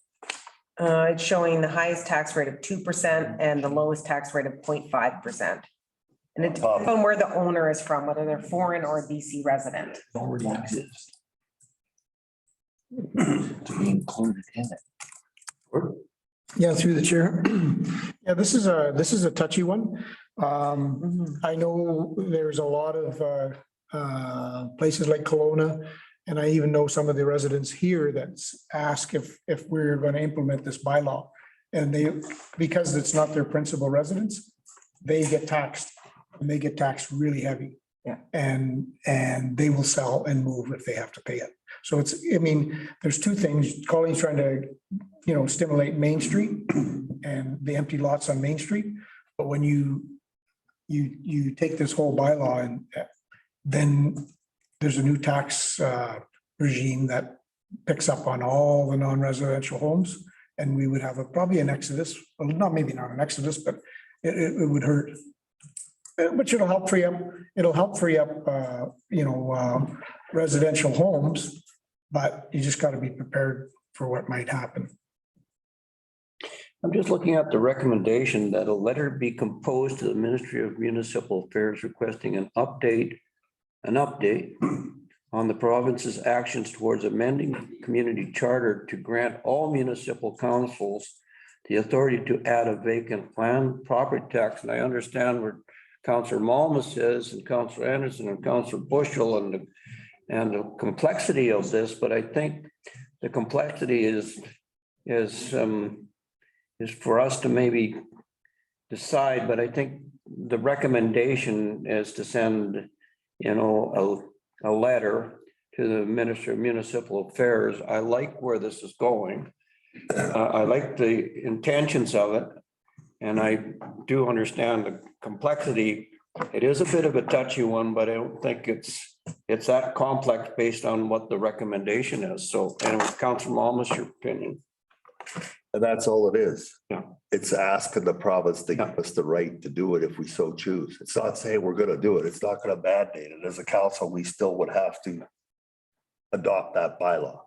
So it's just now we don't even have the choice. We couldn't do it if we wanted to. So that's why you gotta do it the way you're doing. Correct. Councillor Anderson? My intention with this is not to create a speculation tax for folks that have homes here. That is not my intention. So that is not the direction I want to go. My concern mostly is our downtown core. Yeah. And shaking Sure that that. up because we do have businesses that are looking for location on downtown and they can't move because no one's moving. So that's the direction I'm going with this resolution, mostly downtown. But if we want to extend it to highway commercial, people that are hanging on to vacant highway commercial, maybe we extend it to that. It's council's appetite for that. Councillor McCabe, and then I'm going to get Jen opinion on this. Yeah, the way this motion is structured, we're just asking for an update. Yeah. Yeah. That's what I see. Jen? Exactly what Councilor McCabe just said. There was a resolution that was endorsed by UBCM. And so we're looking for the province to update on us. What have they done so far? And then once, if the province were to amend the community charter, then again, that would come back to council's decision if you would want to implement that vacant tax. And that would definitely be in the far future. Okay. All right. Any other comments or questions on this? I got a mover and a seconder on it. Okay, I'm going to call the question. All those in favor? Carried unanimously. Thanks, Colin. All right, so moving on to the next one. Oh, this is another one by Councillor Anderson. Recommendation that the district of Bad day. that the district of Sycamore submit the following resolution to the Southern Interior Local Government Association, whereas the Canadian Charter of Rights and Freedoms provided that every person in Canada has the right to freedom of expression and freedom of peaceful assembly as part of a democratic nation. And whereas lawful protest provides citizens the opportunity to express views and grievances for government to respond to. And whereas individuals that are recruited and paid by organizations to protest on their behalf create a false perception of public opinion on matters of community interest. Now and therefore be it resolved that the provincial government investigate and lobby for the prohibition of organizations paying individuals to protest on their behalf. I take it that you move this, Councillor Anderson? I'm sorry. Yeah, yes. You're moving this. I need a seconder, Councillor Malmus. All right, that's really interesting resolution. Okay, comments or questions on this? Go ahead, Colleen. I'll just comment on it first and what I was thinking of when I asked for this.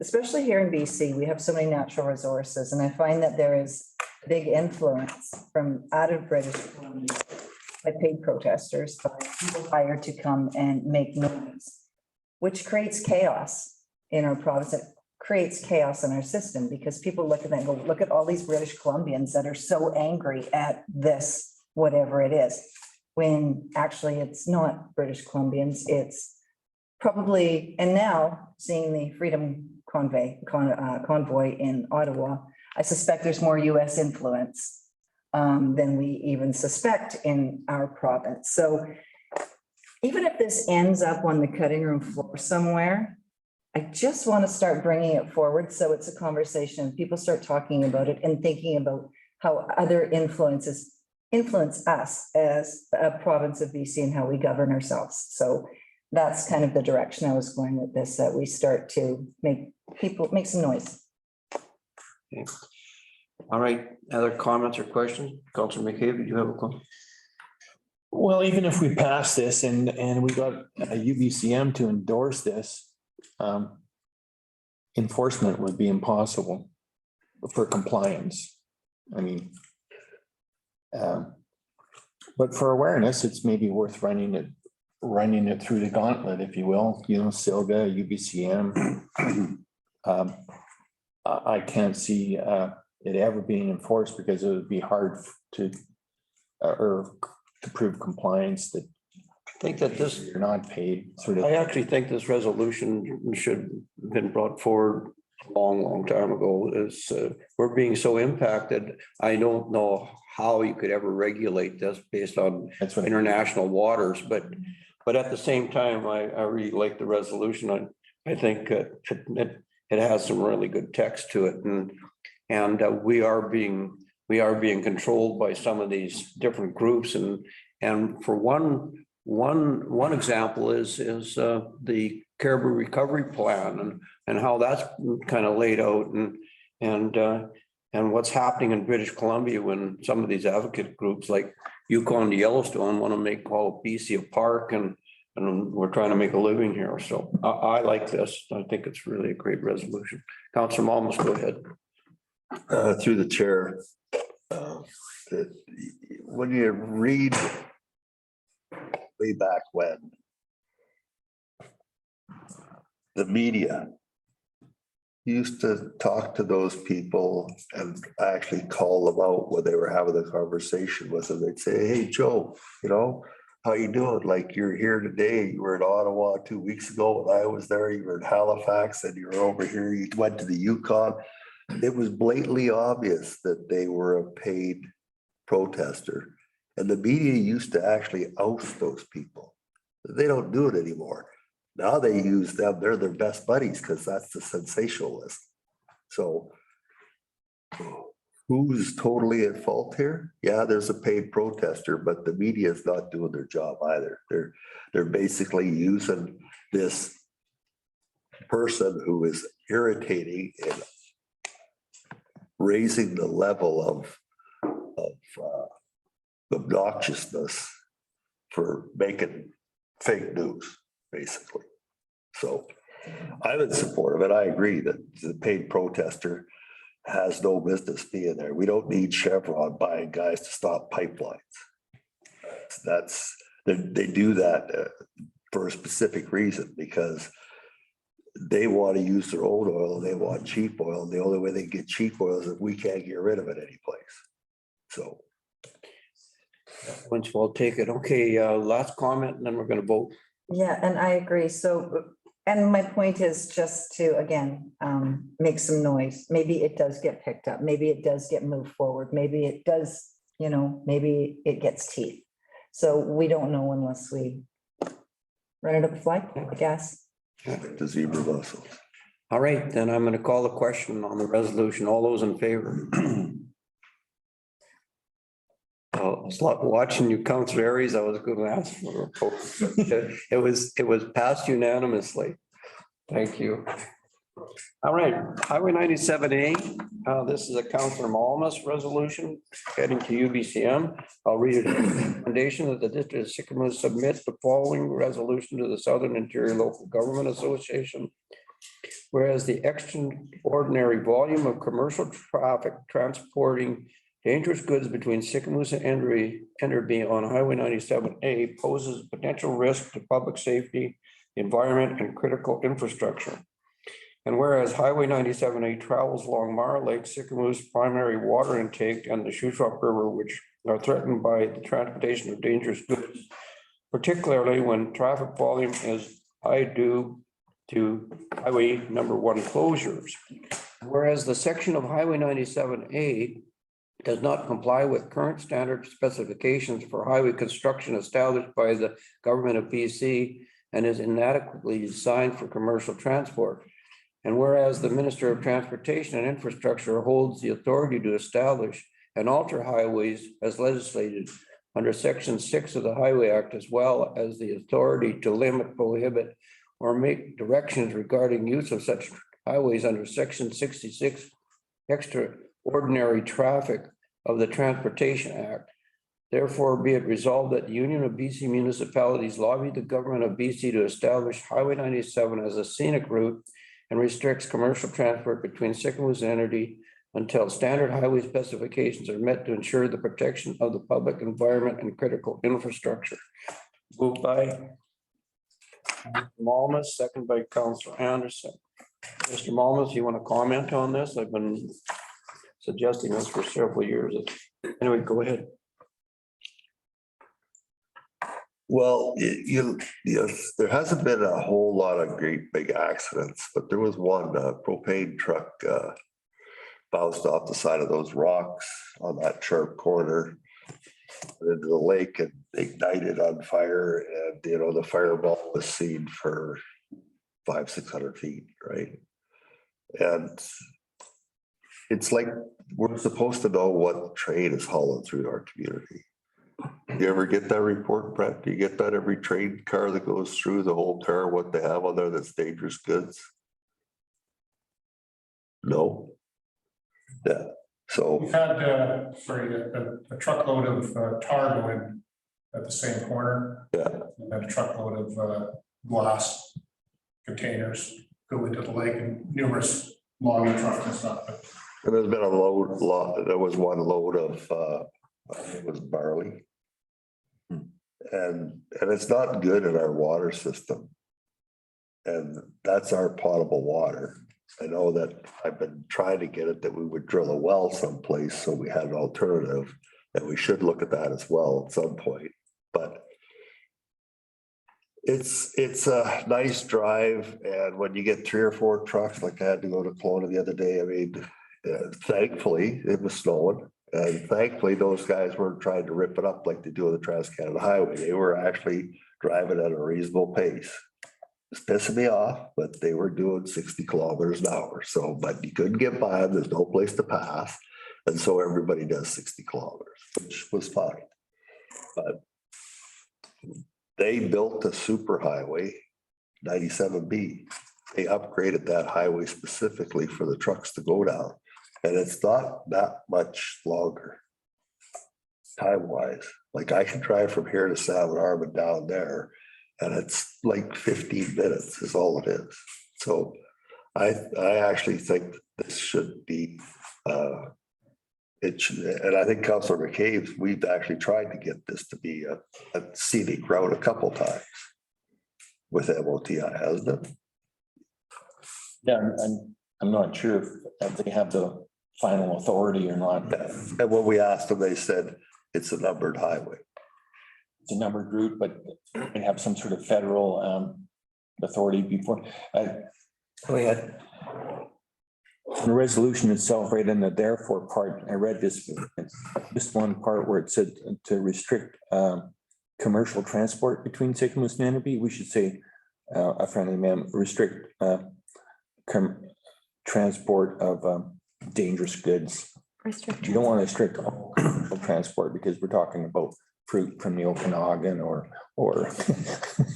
got Ryan's motor right here, or mattresses, you know, and stuff like that, that if they spill in the lake, it doesn't matter that much.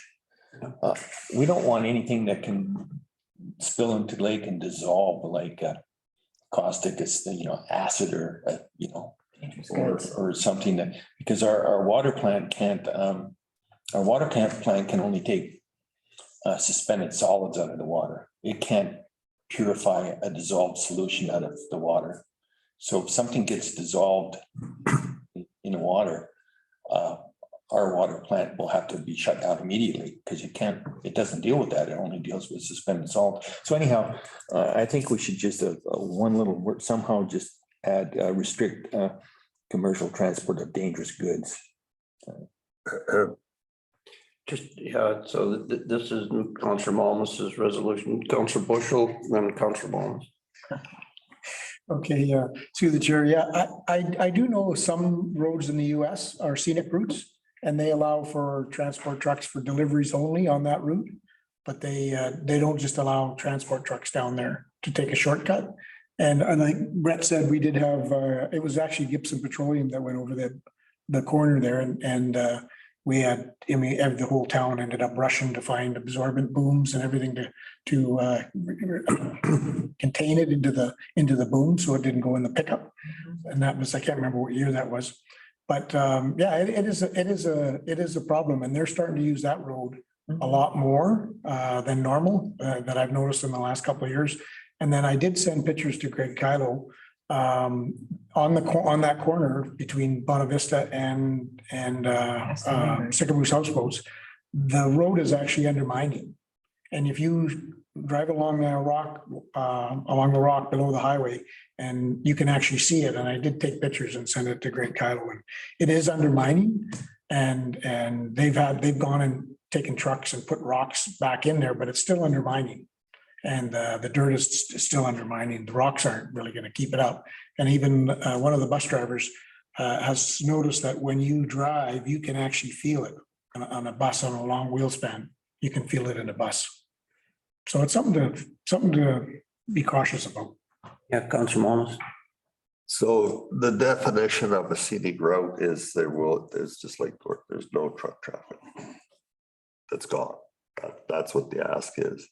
And I would ask for a friendly amendment to it, basically that it should say scenic route restrict commercial transportation between Sycamoose and Enderby. No, it should be between Sycamoose and the intersection of 97B. Can't go to Enderby because then they can't take that alternative route. You got that? So now we're gonna do we have to vote on the amendment or just make it a friendly amendment? We should, well, But it's just amendment. resolution. Let me read it out. Therefore, be it resolved that the UBCM lobby the government of BC to establish Highway 97A as a scenic route and restrict still commercial transport between Sycamoose and the intersection of 97B until standard highway specifications are met to ensure the protection of the public, environment, and critical infrastructure. Need to be clear between, it starts out saying Highway 97A is a scenic route, so, but when you say restrict the transport between Sycamoose and intersection, it should be Sycamoose Highway 90, just repeat it again. Sure, 97A, sure. and the intersection 97A and 97B. You don't want to throw dangerous goods in there? Well, we should, yeah, dangerous goods is good too. I mean, Sure. if we don't get the scenic road, maybe we'll get the dangerous goods, but it's the same thing. That's why I made that comment to Brett was we're supposed to hear what's dangerous goods going through our community with a train. And I don't know anybody that's getting that long list of the 27 trains a day that are going through here with what's they got on there for dangerous goods. So to be clear, do you still want to keep the words restrict commercial transport though? Yes. Okay, and particularly transport of dangerous goods? Yes. Sycamoose Highway 97A and the intersection of 97B. Who seconded that motion? I did. You did? Are you okay with that? Yeah. Okay. All right, any more comments or questions on this? I'm gonna call a question. All those in favor? Very unanimously, thank you. All right, rural and northern immigration pilot, late item, Dr. Anderson again, recommendation to provide a letter of support for the expansion of the rural and northern immigration pilot program into the Shoeshock region. Okay, so Vernon has started this rural and northern immigration pilot project where they're bringing they can fast track immigrants into Vernon to be employed, part of the community as residents, long-term. So all they're looking for is a letter of support. They would like to roll it out through the Shoeshock. So we are not committed to anything except finding out more information. So they do have a process that they go through. There's employers that they have certain criteria that they have to meet. The employees or immigrants that they're bringing over have certain criteria they have to meet. It's a very detailed plan. So, and it's a very good plan as far as much as I have seen it and read it. When I worked at Water, we brought in Mexican workers for one season, and it was difficult to do, but and took a long time. But this is a fast track process. We're losing workers. We don't have enough workers in Okanagan, so this pilot project will allow a conversation. More of a conversation. So they're just looking for a letter of support from us right now, not a commitment letter. All right, Councillor Malmus. Yeah, I agree. Just the question I have is that, you know, they've got the circle of the boundary. It includes Enderby and part of Kelowna up. Just to the edge of Kelowna. Yeah, and Lumbee, but doesn't get anywhere near us. Are you trying to? This is the expansion. They want to expand the pilot project to all of the Okanagan and us. And us. If you look the next map in the presentation, you'll see they want to go up past Sycamoose, over to Sun Peaks, include Sun Peaks.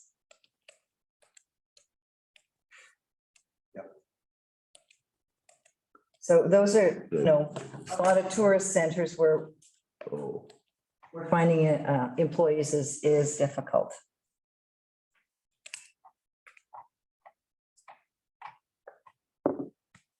Okay, well, as long as they're gonna get us included in it, then yes, I support it. Right, They go through a lot of process. Like they go, and each individual employee goes through a process to match up with an employer. So it's a good tool to have. It doesn't quite catch Sycamoose. Because It does. They got a red, the bottom map, there you go. See where it goes up past. that's what I missed too, the red line. Yeah. Okay, Counselor Anderson, you move this? Yes. Obviously, I see you need a seconder. Counselor Aries, any more comments or questions on this? I'll call a question. All those in favor? Carried unanimously. Thank you. Thank you. All right, moving on. Recommendation that council replace unsigned letters policy A10 with correspondence policy A10 as presented on the 9th day of February 2022. I need a mover on this, and then I'm going to have Sarah report. Councillor Malmas, second by Councillor Aries. Sarah, you want to give us a comment on this, please? Thank you, Mr. Chair. Staff is presenting proposed correspondence policy A10 for council consideration. The district receives a high volume correspondence on a daily basis in both electronic and physical formats. The existing policy concerning correspondence is unsigned letters policy A10, which was adopted in 1998 and specifies that unsigned correspondence will not be brought before council for consideration. So to prepare the proposed policy, we reviewed policies adopted by other local governments, current district practices, and applied the lens of procedural fairness. The policy being proposed is in alignment with council procedure bylaw, the records management bylaw, and the Freedom of Information and Protection of Privacy Act.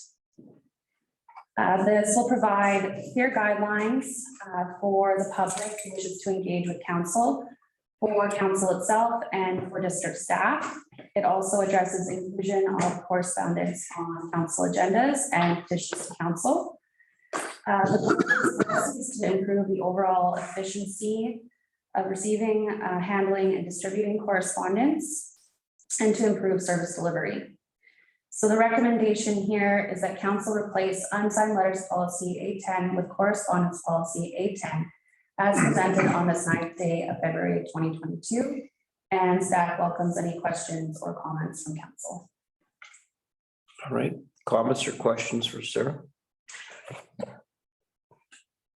I hear none. Oh, did I get a mover and a seconder on this? Yeah. All right, and I'm going to call the question. All those in favor? Carried unanimously. Thanks, Sarah. Could get you to report on more of these resolutions.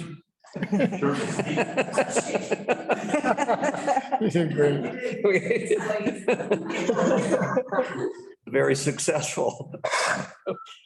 All right. Correspondence for action. That's great. Light pollution. Moore light pollution. Jen, do you want to comment on this as to the good neighbor bylaw that you? Yeah, thank you to the chair. So we have received a couple of requests now just asking that we have some regulations regarding light pollution, specifically making sure neighbors don't shine their lights into other neighbors' yards. And fair enough. Council absolutely has the authority to adopt a bylaw to regulate light pollution. So if council has the appetite, you could just direct staff to make amendments to our good neighbor bylaw. And we'd bring that forth to council's consideration at a future date. All right. Any comments on this? Head court? Yeah, no, I agree. It's, I mean, it's, some people are really overpowering and, I mean, they could put sensors on. Sensors work really good on those big LED lights and like Warren Jensen has there. I mean, he should put sensors on those instead of them shining in the neighbor's yard and only come on for a few minutes and they go out right away. But when they're on all the time, they end up irritating you for sure. Go ahead, Jeff. Well, the issue is the lights that Warren Jensen has and the lights that went up on the OK Tire store. Those lights on that OK Tire store shine right through my dining room window. They're not actually pointed at. They mount on the wall at an angle like this, but that's not where the light goes. So somehow they have to come up with a light that actually doesn't light up a square mile. Unless you have a square mile of property, and then you could put a couple of them around there, but the light should have a lot more of this flow to it than that flow. That's the issue with it. So I don't know how, because it's a manufactured light that people buy and they put on their building. So I don't know how we could write a bylaw that basically says that if you're gonna put a security light on your building, that light angle must be so many whatever lumens at your property line, and that's it. If your lumens are outside of that, then have a nice day. I'm sure there's examples of this somewhere in different municipalities. Jen, you're next, you go ahead. Just the language would likely be more vague and just that your lights can't interfere with the peace and enjoyment of your neighboring properties. And that would allow the bylaw enforcement officer to be enforced on a complaint basis only, and the bylaw enforcement officer would go to kind of mediate and help find both property owners a solution to the light situation. It would be more vague. More on the lighter side. Lighten things up at the end of the council meeting. We should have a bylaw or, and then we could make reference to it when we're issuing building permits or development permits. But my question to the chair would be to Scott, like, for our Walmart trucking trailer exchange there, in the permit, didn't we address lighting? Chair, I don't know about that one specifically, if we did. But I know on a lot of our permits, we require them to submit the model of the light they're gonna put up, and we look at those numbers of, it has to be downward dark sky lighting, and they submit the model, and the model is part of the development permit, so it should only point down. Lots of lighting companies know exactly what they're being asked for, and they provide that. It's pretty common. Ones that are already up now might be harder to, like a bylaw might be a way to go after them, but definitely on our new permits, we're looking at that for sure. Yeah, so maybe we can attack these two fronts. Building permits and referencing a new bylaw in our building permits. Jeff? Yeah, through the chair, the thing is that I don't think that OK Tires came in for a building permit because they just painted the outside of the building and stuck some lights on it. And Mr. Jensen's building, he put the building up and he added the lights later. They were part of his building permit. So you need to have a light bylaw specifically that can be. All right. So I think you've got some instruction here. Okay. Exactly. Okay. All right, then we'll move on. Correspondence, next, Gambling Awareness Week, recommendation that the district share information regarding Gambling Awareness Week on the district website and social media platform. I need a mover on this. Councillor Anderson, get a seconder. Councillor Bushel, comments or questions on this? Councillor Anderson. I think it's a good idea. I think any social programs that we can support and bring awareness to, I think it's really important. We're a small community. I think that, it's like changing the lights in the roundabout to match the month of awareness, because everybody's got a specific color, right? So I think it's good. Okay, any other comments or question on this?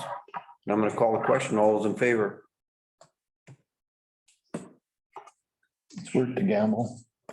Well, it's carried not unanimously. I didn't see your hand up, Mr. Momus. I don't raise it, it's inclusive, isn't it? Didn't say no. I just really don't get that. It's kind of like if you go to a casino, the first thing that happens when you walk in the doors, there's a big sign. If you are over gambling and spent your house fund and your pension fund and everything else, will help you, but not till you've given us your money first. Just go. I know, I mean, it's up there when it comes to mishandling of gambling and awareness, and it can be quite addictive for some people. So, yeah, I support this. Anyway, it was carried unanimously. Good. Okay. Wasn't sure at first. All right, correspondence. Okay, I got road access. for discussion. Daryl, do you want to comment on this? Sure, through the chair. I received a call just early in the new year when we were getting a lot of weather, a lot of snow. And it was from a resident that lived within the district across from Kerr Road. And so when he gave me the address and said, you guys come and plow us out, we're on Wisdom Road. I'd never heard of Wisdom Road before. But I checked into it, and when I went to look at it, it hadn't been touched. And it appeared to me to be like a shared driveway amongst 3 residential properties on the highway right away. So I phoned MOTI. Actually, I phoned AIM, and I asked Dale from the yard at AIM if they were going to take care of Wisdom Road. And he said it wasn't on their list either. So I made a decision to clear the road and get them out of there because it was probably 1.5 feet of snow. But I made it very clear that I needed to investigate whether or not we actually own that road. So we did some research on this end, and Wendy was good enough to pull up a document from 1962 where Wisdom Road was registered, but it was on the other side of the highway. It was on the Kerr Road side. So the map doesn't really line up with the registration.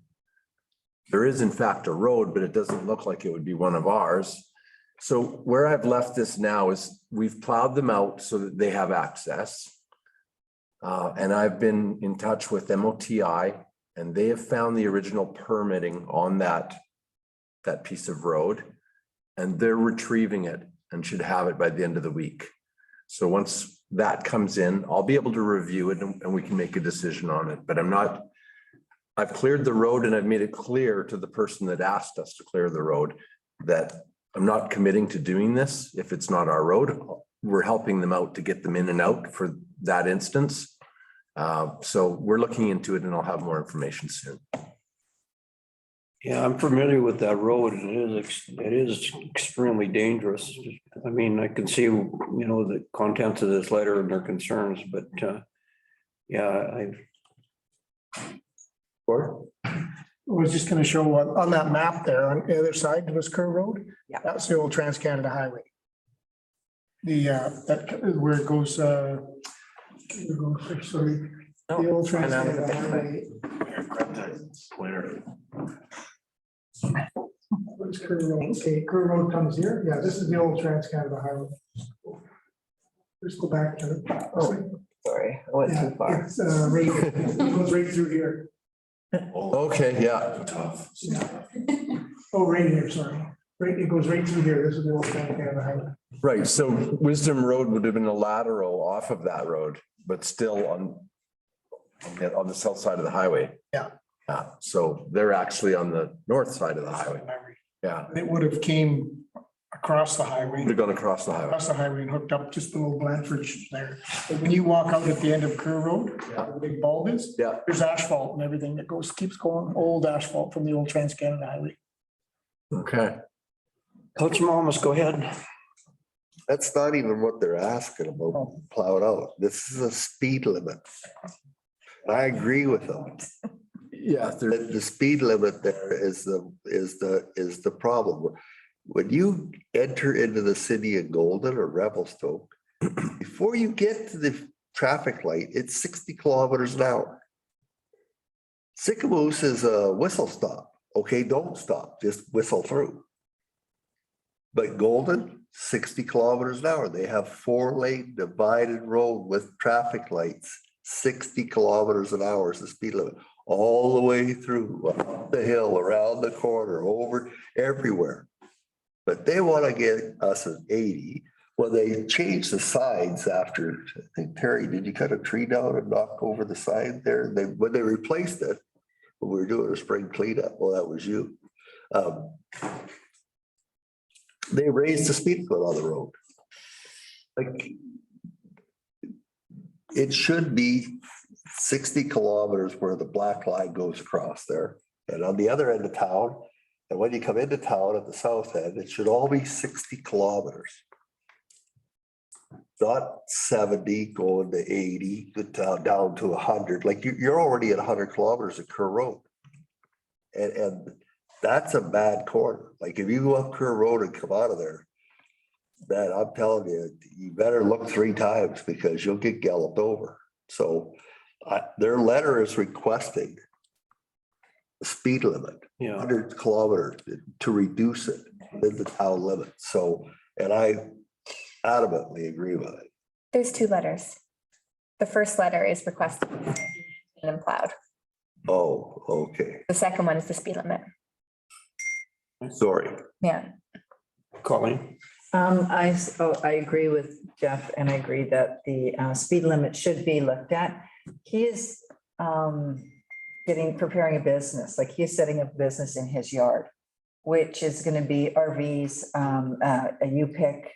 So, I mean, I can understand his frustration and his fear, you know, if there's an accident in front of his place or someone leaving. So one of the complications over and above this particular family is the access road into the Husky, or what is it now, in Esso, and in front of the golf course. And the trucks are coming off of that highway at 80, 90 kilometers an hour, even faster. And you're trying to get out of the golf course parking lot. So yeah, we have to do something with that speed limit. It's not that we haven't tried in the past. I don't know what the complications and what was the situation of the Ministry of Transportation. Daryl, I think you had a comment there. I'll just really quickly, I'll finish. So I was speaking to the MOTI about finding the ownership of that particular roadway. And right, the second part of this was the speed, and MOTI does have a process to review that. And that's not on us to go change the highway speeds. Yep. So I've put him in touch with the correct person at MOTI. I think it's Peter Cocker or Peter Parker or something. And they're going to review it. So. We should actually put a letter of support in from the district of Sycamore supporting the reduction of that speed limit. We've been asking for it, and they just tell us, no, that's what we've got. So they've been resisting knocking that speed limit down. I don't know why. Councilor McKay, your I comment. think in the 2 terms that sat on council in the last 8 years, 7.5, whatever, there's been 2 reviews in the speed limit through Sycamoose by Ministry of Transportation. So when a numbered highway, Trans-Canada Highway, goes through community, it's an arterial section. And like Daryl says, that they have control over posting the speed, not us. And we had this conversation with Jennifer Stites and Fraser when they were here in person, maybe a month or 2 ago, about raising the speed at the west end of town, 70 to 80.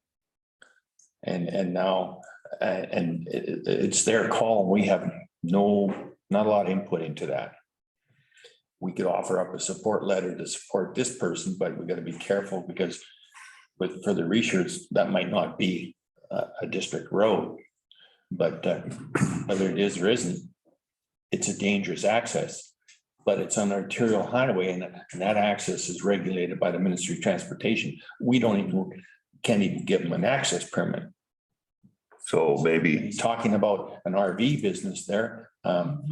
Does he have a business license? Did we issue him a permit for 10-spot RV lot? Because I don't think we would as a district, whether it's our road or not, because of the posted speed there and the dangerous access. there's a campground already there, been there for years. So we don't have control over the posted speed. It's been reviewed twice, I think, since I've been sitting on council. And it makes sense to have 60 through a municipality. Obviously with Broom Bridge, they're raising it from 70 to 80, so they don't buy into that scenario. So good luck with the east end of town, where it's flat and you have way better sight distance. Councilor Malmus, go ahead. It's kind of like our good friends at the CSRD not working with us either. It makes absolutely no sense. This would be a good one for the judicial review. Why would you allow MOTI, Enderby, 50 kilometers an hour, Salmon Arm, 50 kilometers an hour, Revelstoke, 60 kilometers an hour, Golden, 60 kilometers an hour. Sycamoose, 80, 90, 100. Well, if I could Come on. answer that, the highways will always say, they'll fall back on safety. And it sounds insane that a higher speed is safer, because it's not if you interact with other cars or pedestrians or cyclists. But it's safer because it's self-regulating. And if it's self-regulating, then all cars and traffic's going the same speed. If you artificially drop the speed, and we always have cops traffic cops nailing people on a tangent there already, it wouldn't be self-regulating.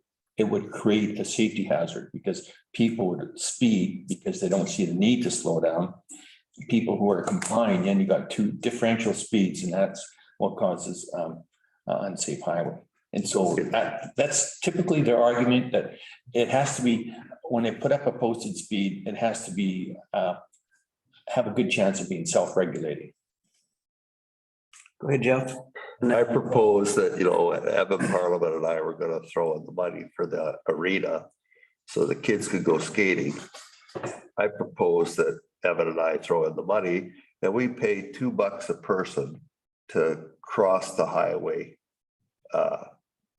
Just on a continuous basis at that eastern end and at the western end, just to stand and walk across, because pedestrians have the right of way. And that'll bring everything to a screeching halt, guaranteed. Return. See a lot of effective. You'll do it? right now. $2, it's $2 a day, not $2. So we've got two requests there, one for reduction of speed. That goes to the MOTI. The other one is maintenance, and Daryl's looking into whether it's even on a road or not. Counselor Evans, go ahead. Thank you. Having said that, it is a campground. And it's on Google Earth, so it's official. Check it out. The business is up and running. So we've been bouncing this around for a while. So what's council's appetite here? What do we do about this? Are we going to send a letter to the Ministry of Transportation, or Harold, give us your take here as to what are next steps when it comes to helping this family out? Yeah, well, That is dangerous, that area. through the chair, I think the first step for us is let's find out who owns the road.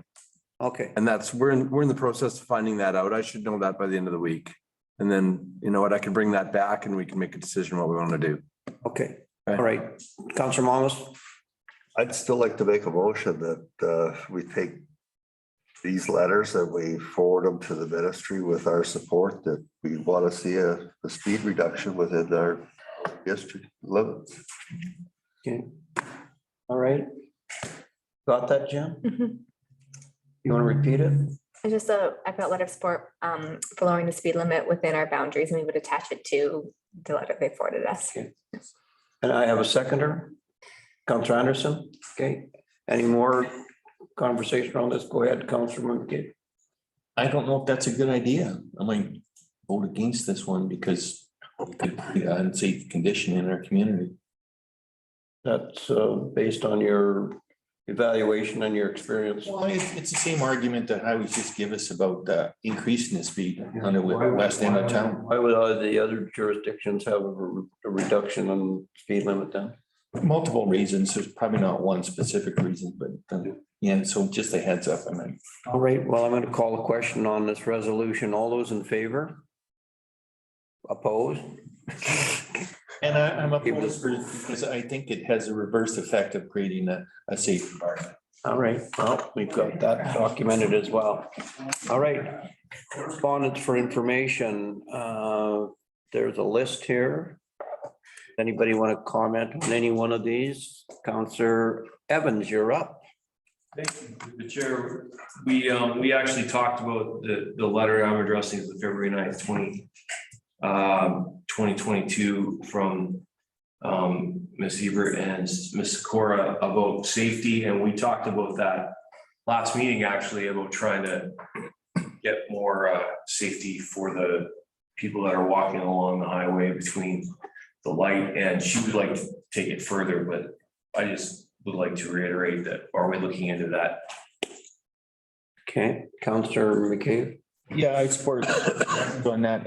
That, in my opinion, should have been up in either for discussion or even possibly action as a follow-up from previous council. It kind of got missed in where it got placed there, I think.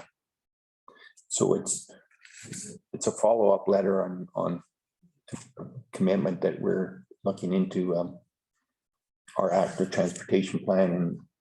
And in my opinion, I was thinking about that after our last council meeting. Have to have an active transportation plan done and then a master plan done to convince ourselves that we can have to connect the path from the bridge to Highway 1. That sounds bizarre. I mean, I think we should forget about the active transportation plan, forget about the master plan, and just admit that, hey, maybe we should hook up that path and a bridge to Highway 1. To simplify it, because. And I know we don't have the funding for that, and I respect Kelly's watching their money, and it gives us a better chance to apply for funding once it's part of our active transportation plan and it's been identified in a master plan. But God forbid, pardon my expression there, but I mean, Get it done. can't we just admit that we need to hook up the bridge to downtown without a plan? Coming from the plant, guy. No way. Counselor Bushel, you're up. Add something. Making stuff so simple. I think Daryl had a vision for that. Do you want to comment? Just do it. Well, through the chair, we've identified that location as being a priority one, and yes, it'll be part of the discussions, and it doesn't mean we have to wait until everything's finalized. If we can jump on something that makes sense and get away with making it safer, we'll do that. Thank you very much. Counselor Momus. It's just based off of this. At the meeting that was held where MOTI was here and Evan was involved, everybody had to leave early. But did MOTI, did the Jennifer commit to having the active or the highway corridor up to Rama, or maybe it was just the Sycamore South Squad Bridge? And that was the question that we asked, how they were gonna link that pedestrian part together on the Trans-Canada Highway to the traffic lane. Has anybody followed up on? Scott? I have a conversation with Jennifer to kind of kickstart that. Probably last week or the week before. And so, she is ready to move forward with it, but we're on their timetable. But I've had the conversation, so. So what through the chair, what conversation have you had?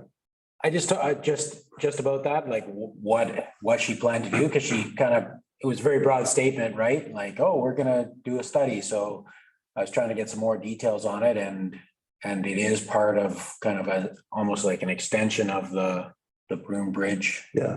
And so Silver Sands through to the. That they've done.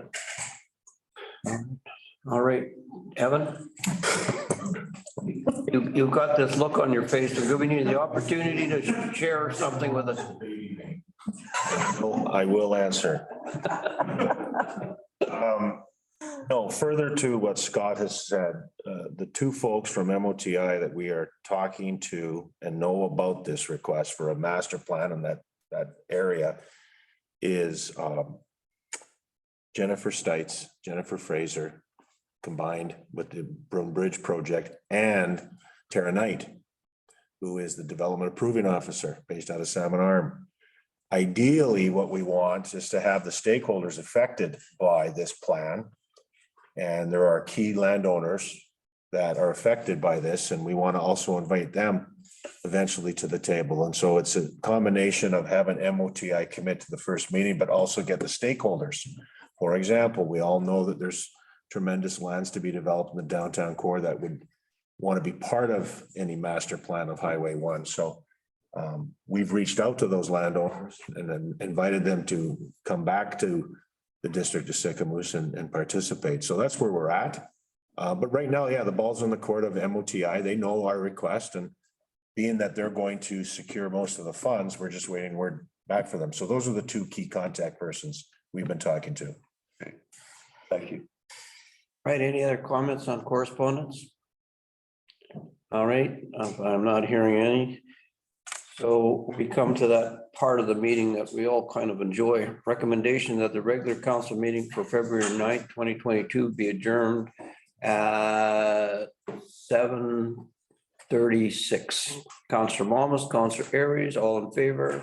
Oh, I kind of enjoyed this, so I don't know. I'm gonna. Just stay here. Anyway, meeting's adjourned. Thank you. Thanks, Steph. You said second.